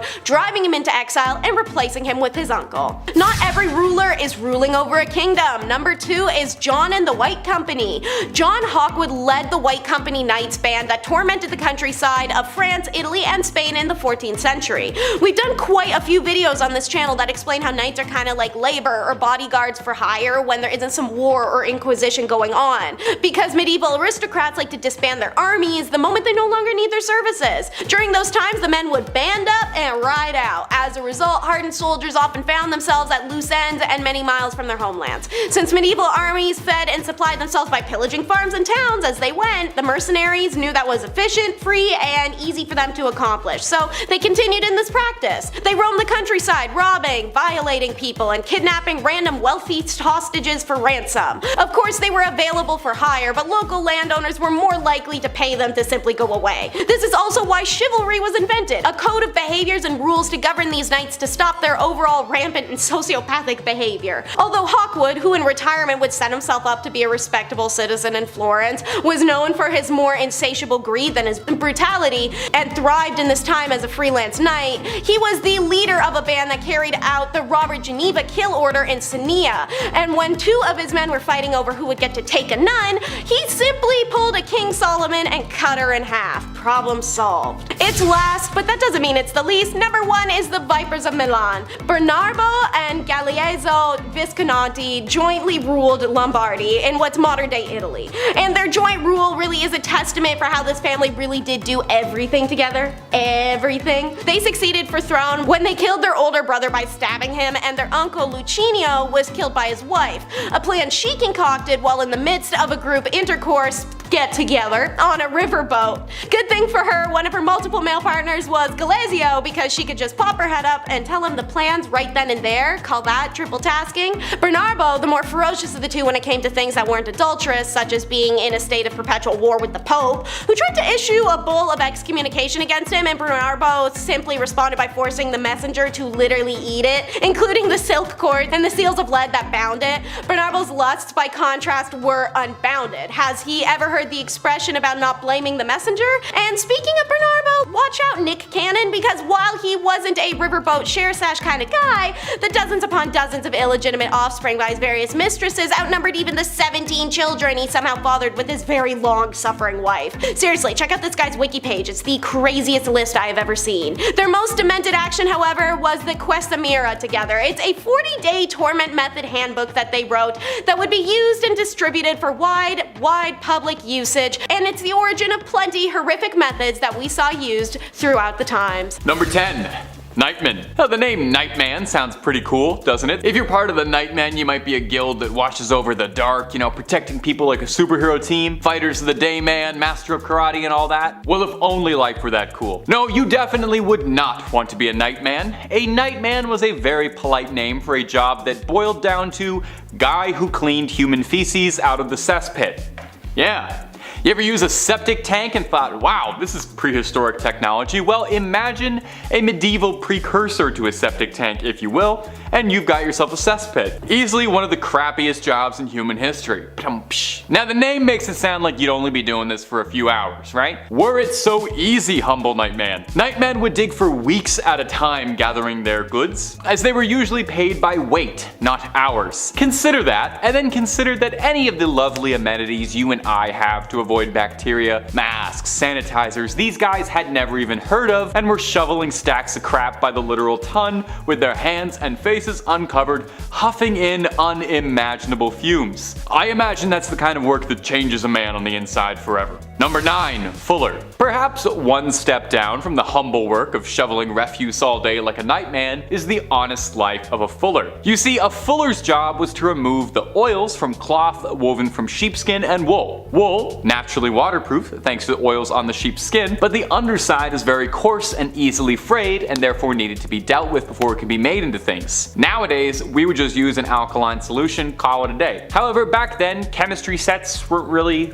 available, so you'd have to make do with what you had, right? And what better source of natural alkaline than in pea? Specifically old pea, nice and stale. We're looking for that burnt sienna orange. So the fuller takes the woven wool and cloth, soaks it in a nice giant tub full of old pea, and then stomps on it like you're crushing grapes for wine, except it's not at all like you're crushing grapes for wine because you're stomping on wool full of old pea. It was fairly common as well for fullers to source their own alkaline solution, for lack of a better word. There was no royal distributor of old pea. You couldn't stroll up to the pea man, so they'd have to scrounge and collect it themselves, and if that meant heading to public toilets and private homes, knocking on the front door with their hands held open for a big handout, you know, every drop counts. I can't believe I'm getting paid to say this. Number 8, a whipping boy. Have you ever heard the expression whipping boy? To be someone's whipping boy? I know I've certainly heard it a lot, but the history of it is actually pretty fascinating. It was a real position. And basically your whole job as whipping boy was to take the licks for a misbehaving royal. When you have an up and coming noble figure, a prince, a duke, this sort of thing, when they're being taught by their tutors, it would be an unimaginable offense to strike the royal for misbehaving, as their status was leagues above the tutors. But you can't have someone misbehaving without any retribution at all, right? A little negative motivation to push you to work harder and learn harder. That is where a whipping boy comes in. The whipping boy, sometimes a friend of the prince being taught, would be struck in front of the prince in order to motivate him to not commit the same transgressions. It seems a bit of a flawed system because from what I know of medieval European history, it's that kings and princes were rarely remembered for their generosity and compassion for their employees. Now bizarrely, whipping boy was actually seen as a fairly desirable position since it meant you had like an in with the king. Yeah, definitely. I'm sure many young princes saw the guy who was being beaten over the head with a broom and thought, this man is my equal and my confidant and a trusted ally. Number 7, groom of the stool. Now this is a fancy sounding job title, groom of the stool. Got a bit of an air of quality to it. In truth, it actually was a bit of a respected lofty position. You had a very close hand to the royal throne. You had a very close hand to the throne. You had your hand pretty much behind the king's bottom at all times. The groom of the stool, to put it gently, was the royal wiper. You see, there's no one bigger or more important than the king, right? The king is like a god amongst common men, and no god should have to debase themselves to something as absolutely humiliating, as dehumanizing as using the bathroom by yourself. So that's where the groom of the stool triumphantly strides in, washcloth in hand. You were kept on retainer whenever the king felt nature's call. You were instructed to fetch the chair and take care of business. And the wipe? That's all you. That's all groom of the stool, baby. That's your moment to shine. And you know, a lot of grooms really got creative with this. They could show off their style, technique, wrist control. There's a lot of artistry to it that I think people realized. The groom of the king did more than just fetching and wiping too. As the man most connected with royal stool, the groom also shared the responsibility of monitoring what was going on down there for any changes in the king's health. Heavy is the head that wears the crown, but much heavier is the hand that wipes the bottom. And number 6, meteor shower. Before anyone really understood anything about astronomy, people believed that things like meteor showers and eclipses were signs from the gods. This was so heavily believed by the Crusaders that it actually had a big influence on their conquests. Back during the 11th century, the Crusaders interpreted these big space events as omens. Seeing a meteor or a comet was seen as a good omen, and having a lunar eclipse was also interpreted as God endorsing their holy war. He really said, thumbs up guys, go ahead. Some were a little more intense with their interpretations and saw these events as signs of the end of the world, and this actually sort of lines up with the timeline of some of the Crusades. It tied in with the First Crusade, as after witnessing a meteor shower, Pope Urban II declared a holy war. Some see this as the church's way of claiming as much religious ground as possible before the end times. Speaking of the stars foretelling misfortunes, something weird happened during the Third Crusade. Shortly after Richard arrived towards the end of June, an eclipse plunged the battlefield into darkness. It lasted for 3 hours and unsettled the Christian crew because of obvious reasons, because Brie mentioned, you know. It also creepily coincided with the nativity of St. John the Baptist, and matched up with a wave of illness that swept over. Richard developed a high fever, his hair started falling out, and his teeth and gums became sore and inflamed. Turns out the great king got a fierce bout of scurvy, which after a long ship voyage wasn't uncommon.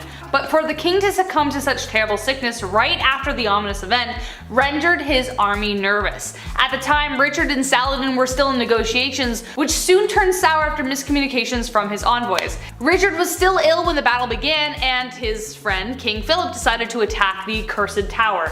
Richard still joined in even with his illness. James Rustin Jr. writes, from the top of the Matt Griffin, he was reclined like back in a chair with a crossbow with like its teeth falling out, picking off enemies. At number 4, eating grass. As was mentioned before, there were a lot of reasons why people joined the Crusades. Some did it for glory and money, others did it because they were asked to, and others did it for the sake of their beliefs. For those who wanted to join the Crusades solely for their religion, some believed that fighting in these wars was the absolute immersion into their religion, and they took it pretty seriously. These people were called the Taffers, and they were known for taking the Crusades very seriously. They took strict vows of poverty, they wore ragged clothing, got rid of all of their weapons, and they even ate grass and roots to survive. And no, we're not talking about wheatgrass shots that you get at Booster Juice. We're talking about barnyard animal grazing energy from these people. These people leaned heavily into filth and destitution for the cause. The Taffers also made a name for themselves thanks to their ruthlessness and plundering in war, even creeping out some of the other Crusaders. They were really serious about their cause, and it really showed that these people were built different. Speaking of grass, kind of, number 3, the origin of assassins. Assassins played a huge role in the Crusades, albeit undercover. Most documentation that exists around these mysterious and skilled assassins comes from the accounts of their enemies. But did you know that the term assassins has a relationship to the term hashish, an extract of cannabis? Neither did I until I started reading about the Crusades.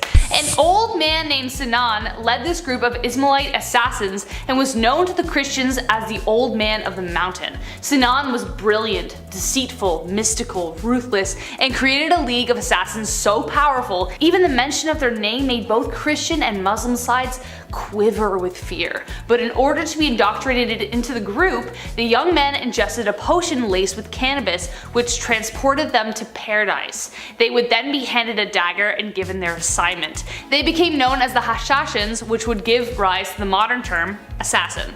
And last but not least, Saladin versus Richard. If Richard and Saladin weren't at war with each other, they probably would have been best friends. When Richard first arrived to the Holy Land and was preparing to take Acre, he was greeted by not arrows, but gifts from Saladin, a basket of pears, Damascene plums, and fruits in a gesture of peace. Richard, curious, sent an envoy to request a meeting in person with the ruler, but he refused. Saladin's belief was that should two kings meet, then it was not seemly for them to make war. In between battles and disagreements, the kings would continue to exchange gifts for some reason. For instance, as previously mentioned in another video, Saladin at one time rescued the king. During the Battle of Jaffa, which was I think the last one, King Richard fought so ferociously that Saladin couldn't help but be mad impressed. He was like, this guy's such a bad. He had lost his horse but continued to fight tirelessly, killing Saladin's men, and Saladin was like, this guy can't fight on foot. Send him 2 more horses. Yeah, so the guy in the middle of the battle just sent him 2 horses because he was like, this guy's amazing. The Third Crusade essentially ended in a stalemate with the 2 rulers being so well matched, but they never met, even after the fighting was over. Kicking off the list at number 10, an arming squire. Being a knight. Okay, obviously this sounds cool on paper. They have the sword, they have the horse, the flowing lady, the gal on the back of said horse. They're saving the damsel in distress or something, right? Sometimes they lose a hand like Jaime Lannister, but that's just what being a knight is all about, right? Also, spoiler alert, if you haven't seen Game of Thrones 9 years ago. It wasn't always a fairy tale epic being a knight. First of all, this process starts when you're 7 years old as well. So you would be given to a noble to learn for 7 years, and then at age 14, you became a squire. Ah yes, a noble squire. We've heard this term before. What do they do? Well, it's a knight's intern. Yeah, not an ideal job to have when you're young, but it's a job nonetheless. Also, you had no choice, so you had to do it. Welcome to the Middle Ages. Arming squires, they had a lot of responsibility. Arming squires would repair a knight's armor while they were still wearing it. Yeah, how fun is that? Oh, which buckle was it? Ah, yes, that one. Yeah, fixing up chainmail on a grown man's thigh. Not ideal. Welcome to the Dark Ages. Pretty dark. Also, after these epic, messy battles, arming squires would have to clean everything off of their armor. Yeah, everything. A lot of yuck going on in that business day. This was long before Dawn soap was also a thing, so they had to clean with urine. Yeah, gross. So gross. It gets worse and worse. Welcome to the Dark Ages. Number 9, Plague Bearer. Yep, this one's as awful as it sounds. The title of this one really gives it away. The hot summer of July 1665. What to do with all of these poor souls who have been hit by the plague in the Dark Ages? Where do we put them? What do we do? You can't just hide them all in the catacombs this time around. So now what? Well, a plague bearer, he's got your back. Church wardens would organize burials, right? This was a normal thing even back in the Dark Ages in the 1600s, but when the plague hit, they had to change things up a little bit. If somebody had the plague, these guys would be responsible for transporting them far away and then burying them. A church would house these plagued souls away from society. How grim is that? But it's probably a great call, all things considered. Poor guy. Number 8, a knight. When we think of the knights in, the Dark Ages and stuff, we often forget about the silly royal duties that one had to attend to. Yeah, you thought jury duty sucked. Oh boy. Beastly justice. You ever heard of this? If not, buckle in.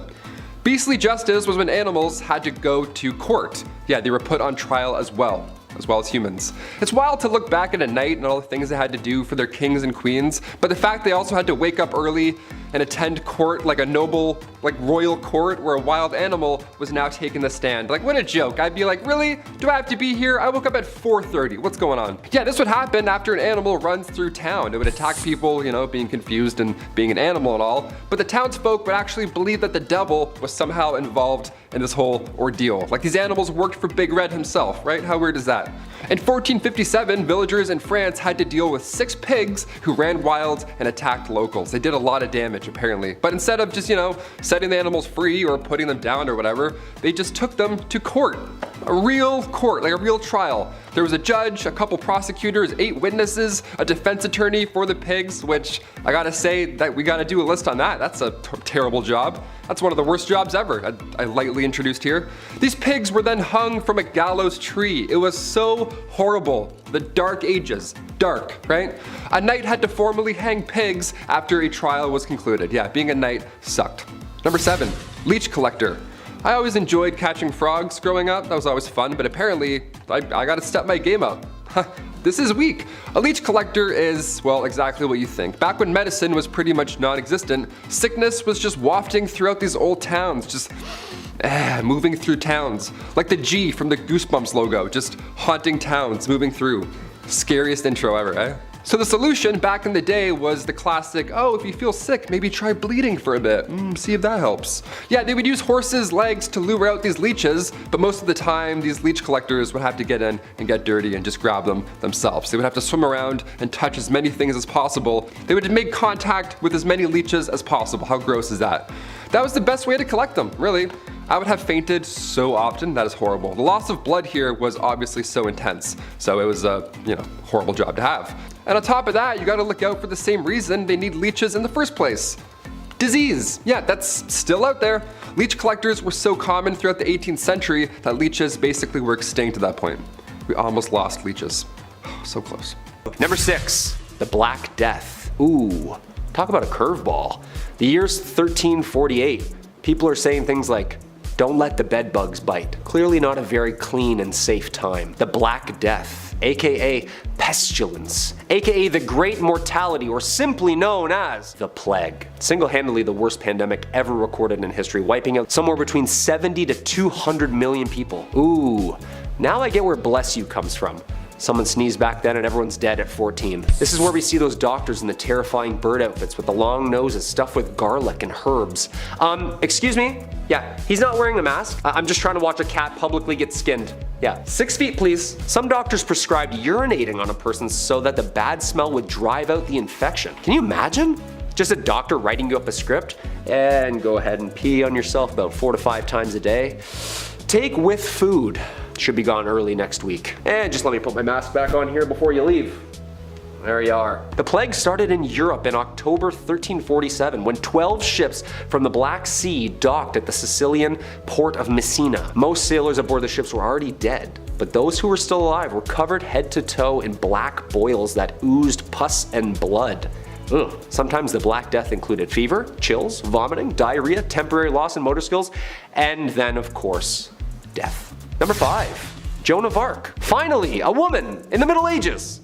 Who'da thunk? Joan of Arc was considered and still is revered the heroine of France for her role in the Siege of Orleans during France's 100-year war with England. Joan of Arc, a peasant with faith on her side, had believed that God had chosen her to lead France in victory against England and had spoken to her since she was young. At only age 17, she had stolen men's armors, a white horse, and like a Valkyrie riding into battle, she had convinced an entire army that she was appointed by God to win. And then did! That's the most badass thing I've ever heard my entire life. After such a miraculous victory, her reputation spread among France, and upon her capture and death at 19, the Maid of Orleans herself would forever live on as one of the greatest saints and symbols of the country of France. Number 4.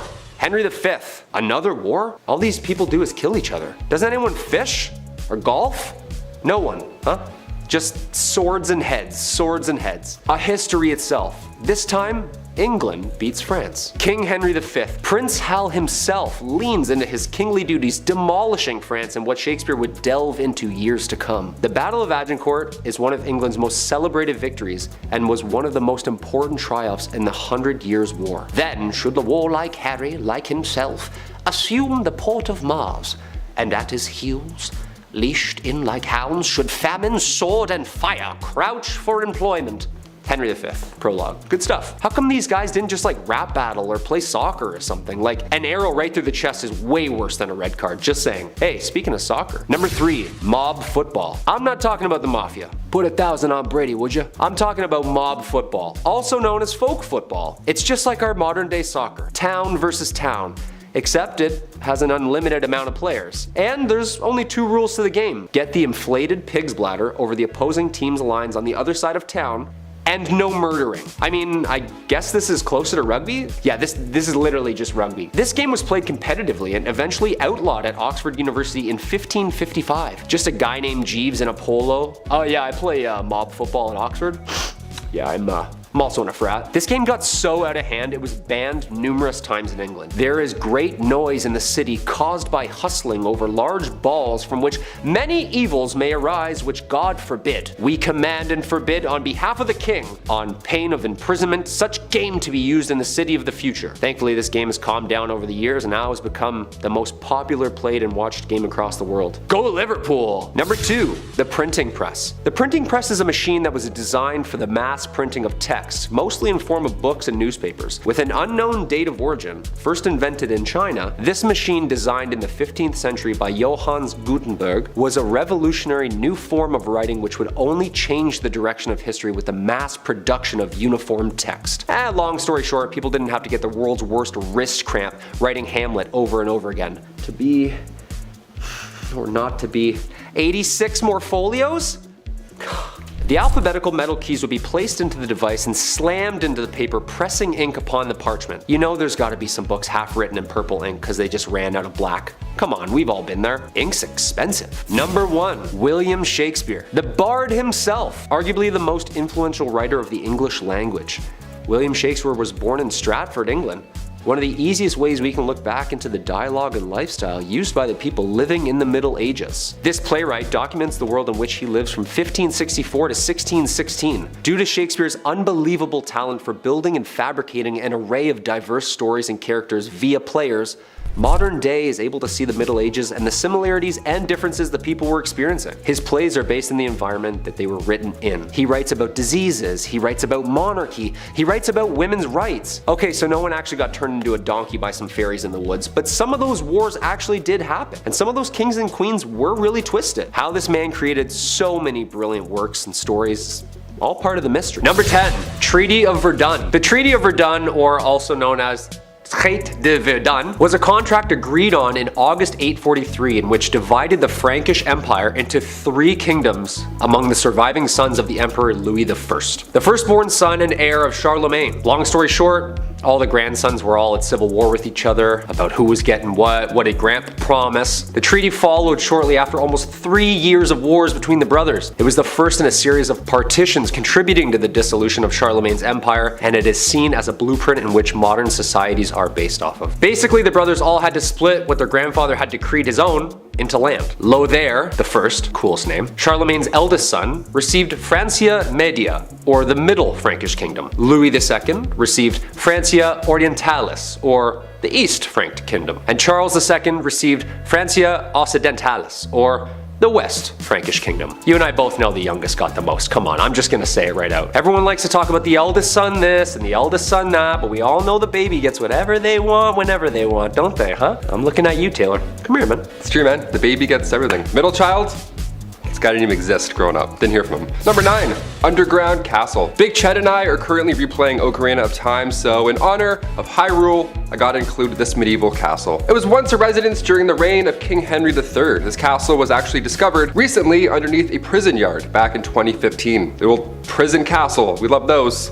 Shawshank Redemption 2, Medieval Edition. Super recent discovery. Archaeologists discovered walls of a castle underneath the basketball court in southwest England at a former prison. Yeah, dudes were shooting threes over top a kingdom and they had no idea. How amazing is that? This was the same castle that played part in the mid-1100s during England's Civil War. The castle actually fell later in the 1400s, and the prison was built on the grounds later in the 1700s until it closed its gates forever in 2013. And then we were shooting threes and then we discovered it, of course. If I was a ghost haunting these grounds, I would make every shot miss. Easily. I would just float near the net, tap the ball away, like, nice try. Back to prison.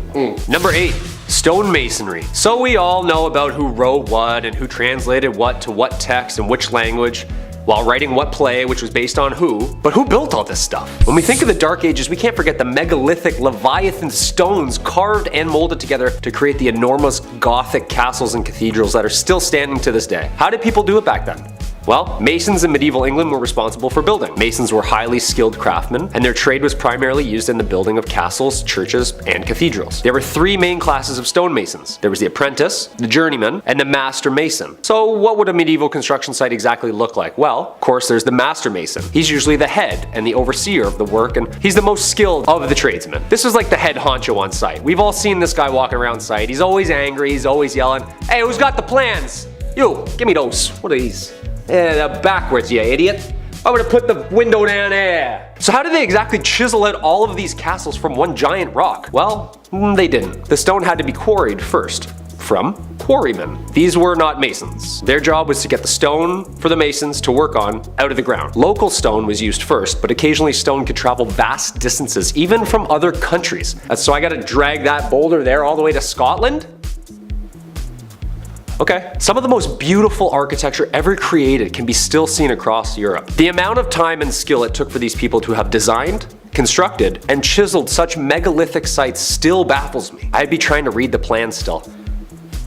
Oh, that's north. I got it. We're good. Number 7, apple bobbing. In a time where bodies were literally piling up on the side of the road, I can't believe we got apple bobbing out of the whole ordeal. That's crazy. It seems like ill timing, but it is the Dark Ages. What can you do? Apples historically have always been a symbol of importance. The Greek golden apple started the Trojan War. Snow White's poison apple was a symbol of importance in literature and all that good stuff from growing up. And in the Middle Ages, apples were viewed as a symbol of romance and fertility. These things have roots, pun intended, of course. In medieval times, bobbing for apples was flirty. It was their version of speed dating, dare I say. What happened was all the leftover apples from the big harvest were then put into a big bucket. Each apple had a villager's name on it, and then maidens would have 3 chances. 3 chances to grab that apple with their teeth. 3 chances to win a date with the English Tad Hamilton. What a weird time. Can you imagine if this was in Game of Thrones? Reek is just shivering for 2 seasons, bobbing for Ramsay's Bolton apples. We're like, medieval times were dark, holy shit.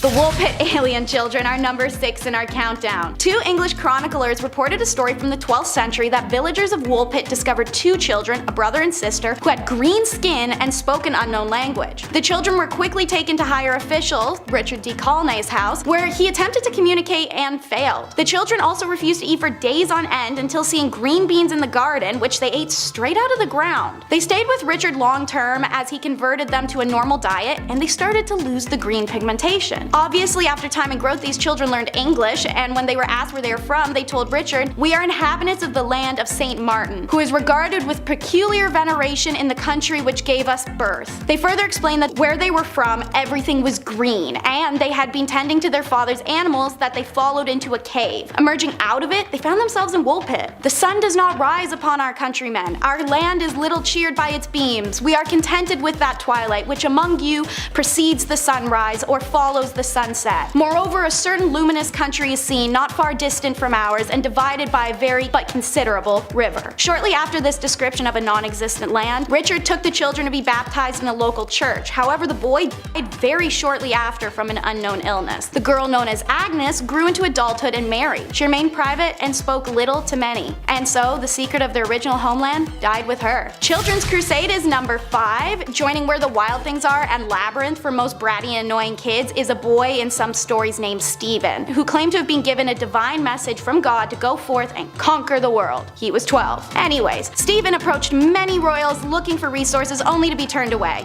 He even asked for the support of King Philip of France, who very rationally told the kid to go back home before bedtime. This was directly after the Holy Land Crusades, so it was mainly due to the fact that they believed he wanted to live out a hero legacy like his idols because he was 12. Like prepubescent boys, Stephen wasn't going to drop it when told no. He instead started preaching and recruited a band of faithful children to lead them into the Holy Land. One day, having found someone to supply his large gaggle of children, reportedly over 1,000, with a boat, Stephen loaded everyone up unarmed and unprepared and took to the seas. They were never seen again. It's believed Stephen's ship sank, or the children were stolen by the ship crew and brought to Egypt for other unfortunate purposes. No matter what happened, the preachings of Stephen led to what's believed somewhat between 1,000 and 10,000 children to their demise. Stephen is one of few documented children crusaders, none of which can technically even be labeled as a crusade, because to fall under that title, a mission had to be delivered and blessed by a pope. No children's crusade was ever approved. Speaking of holy crusaders, the fate of the Templars is number 4 in our countdown. Founded in 1118 as a monastic military, their duty was the protection of pilgrims as they traveled to the Holy Land following the Christian capture of Jerusalem during the First Crusade. The Knights of Templar quickly became one of the richest and most influential groups of the Middle and Dark Ages, erecting banks, castles, and churches. Their wealth would be their downfall. A secret letter detailed black magic and scandalous sexual activities that was sent through France. The reality of this document was that it was made by King Philip of France, who notoriously stole and plundered from anyone he could. In response, more than 600 Templars are arrested, as well as hundreds of non-warriors who handled the day-to-day work such as banking, farming, and organizing. The men were charged with a wide array of offenses including heresy, devil worship, spitting on the cross, homosexuality, fraud, and financial corruption. The Templars, meanwhile, were kept in isolation and fed meager rations, all while facing brutal torture. Given the extreme conditions of medieval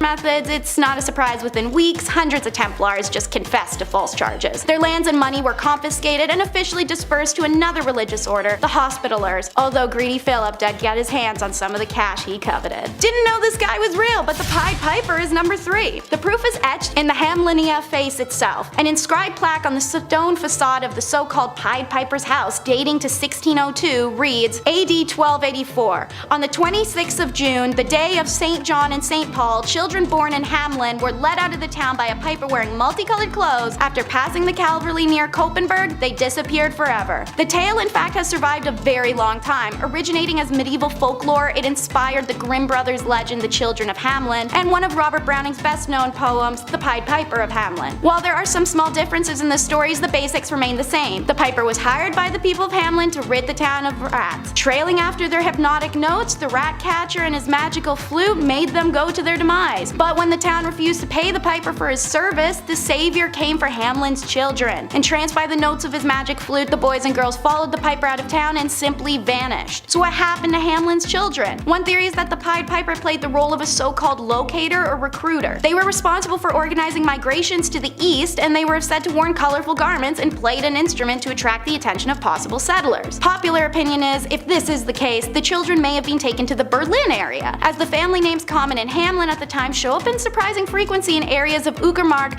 and Prusnik, near Berlin. An entry in Hamlin's town records dating 1384 laments that it's 100 years since our children left. The stained glass window in town St. Nikolai Church, destroyed in the 17th century, but described in earlier accounts, reportedly illustrated the figure of the Pied Piper leading ghostly white children away. And St. Anthony's fire, number 2 in the countdown, is not as cool as it may sound. When people of Paris were tormented with painful boils, sores, swelling, and the sensation of fire in their skin, the only cure seemed to be a trip to St. Mary's Church in Paris. There, Duke Hugh the Great nourished the ill with his holy grain stores, said to help the ill recover. And they did. But as soon as they returned home, they had the plague again with terrible illness. The cause? St. Anthony's fire. The disease starts with faint burning in the skin. Soon red spots covered the infected person's body, who felt like their limbs were on fire. Arms would swell and turn bright red, then terrible hallucinations would plague them, convincing them they were being assaulted by demons or dragged to hell. Finally, gangrene would set in, and the victim's fingers and toes would drop off one by one. Once infected, few survived. So what caused this horrible disease, and why did Holy Grain cure it? Well, if you've seen our video Top 10 Unusual Events from Medieval History, you may know about ergot poisoning. It's a fungus that grows on rye during cold and damp conditions. When the grain is ground up and then made into bread, people consume the fungus and poisoning ensues. So Duke Hugh's stores of holy grain were better maintained because of his status, and they weren't contaminated with ergot. When people ate his grains, their ergotism went away, but as soon as they returned home and they consumed their contaminated grains, they were poisoned again. Ergot would remain undiscovered still for years to come, and many forms of ergot poisoning would manifest in this time. Number 1 takes the video title seriously though, the Dark Age. It's said the 9th plague of Egypt was complete darkness that lasted for 3 days. Well, this may not be entirely wrong, with the exception of it actually being 18 months. In 536 AD, it's said a huge portion of our world went under a dark, mysterious fog that fell on Europe, the Middle East, and parts of Asia. The fog blocked the sun during the day, causing temperatures to drop, crops to fail, and people to die. As a result, countless documents were found in this country of mysterious darkness. However, they weren't taken seriously until the 1990s, when researchers in Ireland noticed the rings on the inside of trees indicated some funny business around 536. Summers in Europe and Asia became 35 Fahrenheit to 37 Fahrenheit colder. China even reporting summer snow. They realized that the ancient witnesses were really actually onto something. They weren't being hysterical or imagining the end of the world. Now researchers also discovered what may be the main source of the darkness. A volcanic eruption in Iceland in early 536 helped spread ash across the northern hemisphere, creating a fog and altering the global climate patterns, causing years of famine. With this realization, accounts of 536 become real horrifying real fast. I mean, put it in perspective. One day the world is plunged into darkness, and then the sun just never rises again. In primitive times especially, this seemed to have a traumatic effect. We marvel to see no shadows of our body at noon, wrote Cassiodorus, a Roman politician. He also wrote that the sun had a bluish color and the moon had lost its luster, and the seasons seemed to become jumbled together. Number 10, Where's My Mummy? Interior of a kitchen, oil on canvas, by Martin Drolling, was painted in 1815 and depicts shades of browns, tans, beiges, and golds that were remarkable of the era. Where did he get these colors, some had wondered? Well, good old Martin had a little help from the dead. Mummy Brown was appropriately named as it was made up of, you guessed it, ground up mummies. From the 16th to the 19th century, many painters favored the pigment, and it remained available well into the 20th century, even as supplies dwindled. Egyptian mummies are rare nowadays, not because a few survived thousands of years in their tombs, but because few survived the aesthetic and cannibal demands of Europeans. Eating Egyptian mummies reached its peak in Europe by the 16th century. Mummies could be found on apothecary shelves, either in broken shards or ground into powder. So why did these nutcase Europeans believe that there was medicinal value in a mummy? Bitumen. Abundant in the Middle East, where formed in geological basins of the remains of tiny plants and animals, it could be semi-liquid or semi-solid. It is viscous when heated and hardened when dried, making it useful for broken bones and rashes. Supposedly, bitumen with wine cured chronic coughs, and combined with vinegar, it'll dissolve clotted blood. Other uses included the treatment of cataracts, toothaches, and skin disease. Because of the stickiness, it was called mum or mumia. You see where the mix-up is coming in? So when the invasive colonial Europeans saw the black stuff coating these ancient remains for the first time, they assumed it to be that valuable bitumen, or mumia, they'd heard about. They were quick to start gobbling it down. The mummified remains of Egyptian pharaohs were sold as medicine in Germany well into the 20th century. And speaking of the dead, how about using them for decor? Ballroom of bones is number 9. Not all bones are tasty enough to eat, and sometimes you got more of them than you can handle, so that's where ossuaries come in. In older times when people perished often before 50, there was obviously a lot more human remains to be disposed of. But sometimes there's not more space. So, as a space-saving technique, the skeletal remains of buried bodies would be dug up and moved into underground crypts called ossuaries. Many more remains could be stored that way, as bones didn't need the whole space that a body did, and could also be stacked, hung, or broken into position. The Brno ossuary in the Czech Republic is the second biggest in Europe, featuring chandeliers, artwork,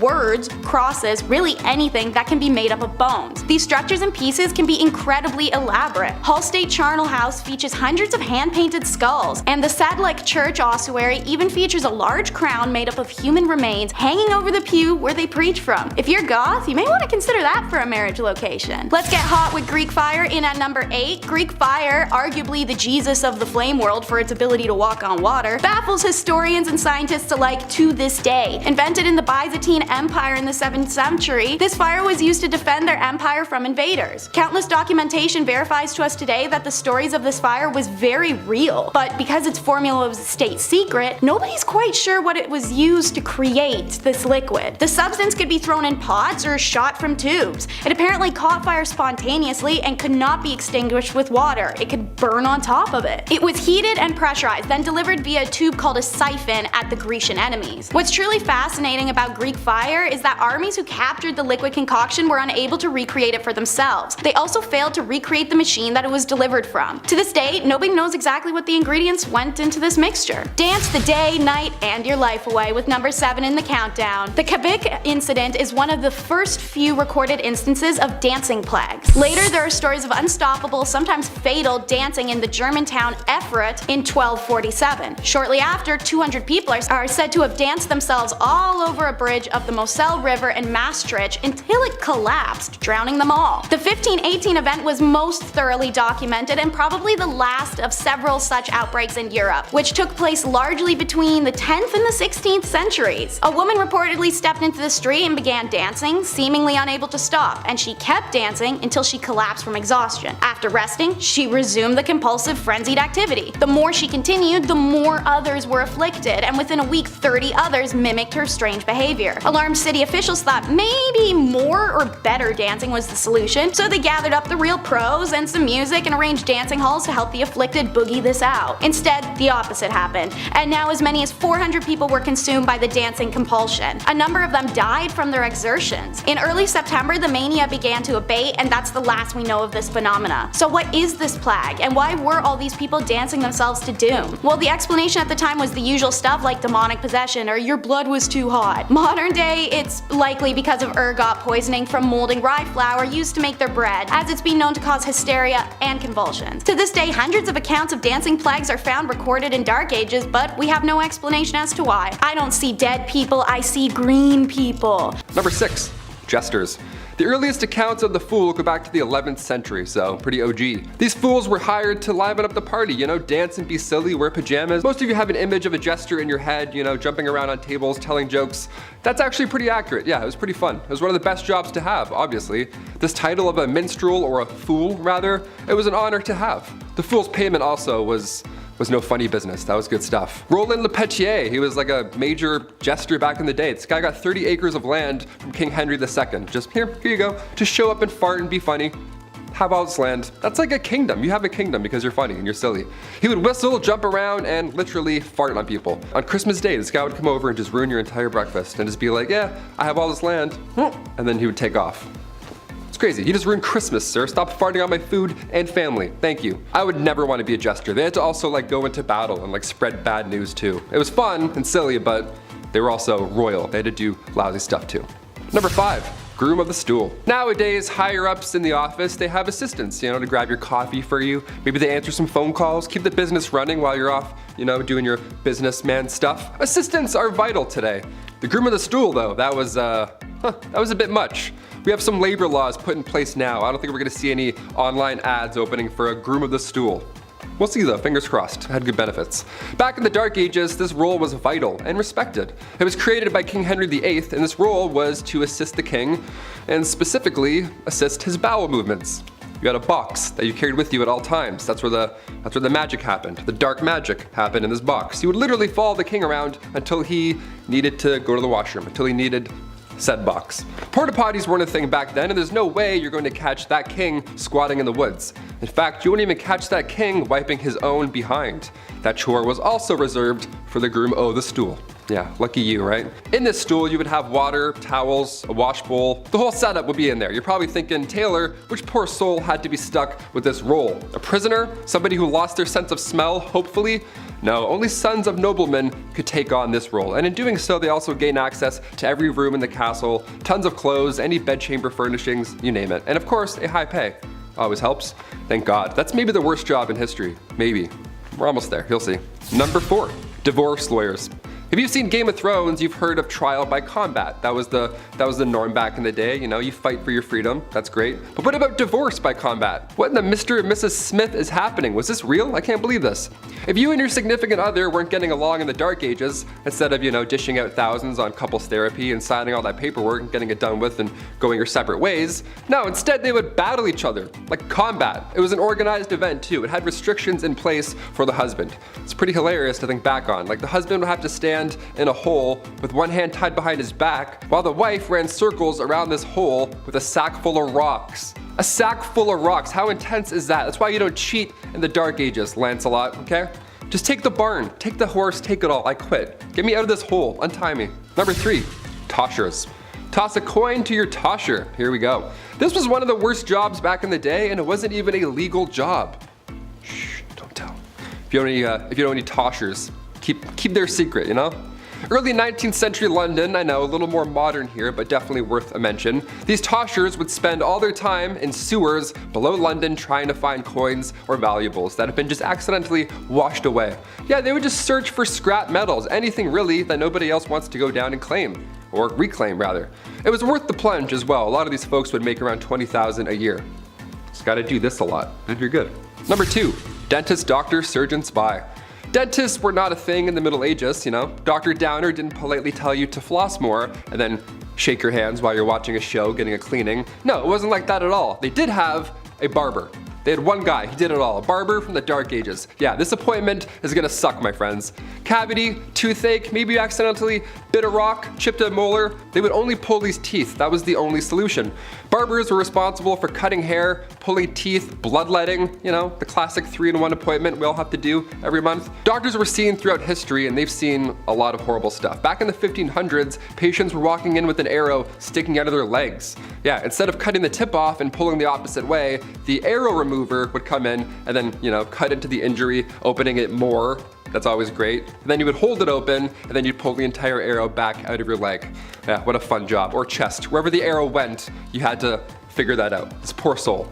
And finally, number 1, the rat catcher. Another Game of Thrones classic. If you're a rat person, I know there's a lot of people who do like rats, like rat tricks, and they have like cool rat friends. That's awesome. I'm not one of those people. I'm not bashing you, but I am bashing this job. This would suck. First of all, rats as a medieval punishment was horrible. Where do I even begin with this one? This was one of the worst punishments for the rats as well. This is a 2-for-1 when it comes to pain. A rat trap involved a man being tied down to something, and then a metal enclosure would be strapped to his abdomen or chest. And then inside this enclosure, they were rats, and they were also like tucked away. And then historically, they would heat the metal enclosure, and the rats would panic and try and get out, and they would chew through the softest part, which in this case was your chest or abdomen. It was horrible. It was an absolute nightmare. But these rats had to come from somewhere, or rather, someone. As the name hints towards, rat catchers are one of the worst jobs you can have in, or rather out of a castle. It's an important role, just like being a fool or a literal walking, talking toilet. There needs to be a chasseur de rats. Back in those times, rats and mice were the leading source of spreading disease, and with these castles being big and dark, there were probably a lot of them hiding. Black rats were a common household problem, so we need to get those out. So in comes the well-respected rat catcher. These guys would sometimes try new spells to get rid of the rats. Wasn't always helpful, wouldn't work. More often than not, didn't work. So poison powders were the next main trick here. Also, the Pied Piper, he was an OG. Historically, he would do a musical number to exterminate your pets. If anything, he should be getting a bonus. Any rat catcher, actually, today or back in the Dark Ages, you deserve a bonus, my friend. You're a brave soul. At number 10, Holy Goose. Yeah. Back in the days of old, there were a lot of people in Europe who felt the need to participate in the Crusades. There was a wide array of reasons as to why an individual would want to join in on this quest, and there were a lot of motivators for people as well. Though many people participated in these conquests by order of whatever ruler sent them on their way, others found different justifications, and one of the leaders for this quest was a goose. A holy goose. In 1096, the People's Crusade, unsanctioned by the Pope, took place, and a handful of people went there following a goose that they believed was some kind of divine being. The story here goes that there was a woman who was being trailed by one of her geese, and through miscommunication and misunderstanding, some started to believe that this goose was actually leading them, not following them. Today, scholars can't grasp how ridiculous this was for people to actually believe that this bird was leading them on a holy quest, especially since back in those days, people thought that animals didn't have souls and were therefore unable to grasp the concept of divinity anyway. These people were so obsessed with this goose that they even allowed it to enter a church, which was also considered blasphemous at the time. Alright, number 9, pickled. Just like the first Pirates of the Caribbean movie, the First Crusade was the only successful one. Well, successful by Christian terms. They killed a lot of innocent people. Legend has it that when the Christians took Jerusalem, the blood in the streets was like a foot deep. It was awful. But of course, the Christians couldn't help but reboot the whole affair. When Saladin took Jerusalem back, this sparked the Third Crusade. One such emperor, Frederick Barbarossa, was a fierce leader, and even though he was 67 years old, Saladin was wary of his arrival. But he never got there. While crossing Turkey, the great leader fell off his horse into a river, and the weight of his armor caused him to drown. His death dissipated his massive army, and some historians believe that should the German emperor have made it, the Third Crusades would have been more successful. But some of Frederick's followers were so loyal and heartbroken at the loss of their ruler that they tried to pickle his body. But it didn't work though, and his remains were then instead interred in several cathedrals on the way home. At number 8, divine intervention. I'm sure you're somewhat familiar with the idea of divine intervention, the notion that some kind of religious or cosmic force intervenes in your life for some kind of purpose. Well, according to some stories, there was allegedly a case of divine intervention during the Crusades that helped them find a religious artifact. In one of the strangest events of the Crusades, a low-ranking French peasant named Peter Bartholomew had St. Andrew appear before him, and he seemingly revealed the location of the Holy Lance, a spear that was, quote, believed to be a spear that was used by Roman soldiers to pierce Jesus' side at the crucifixion.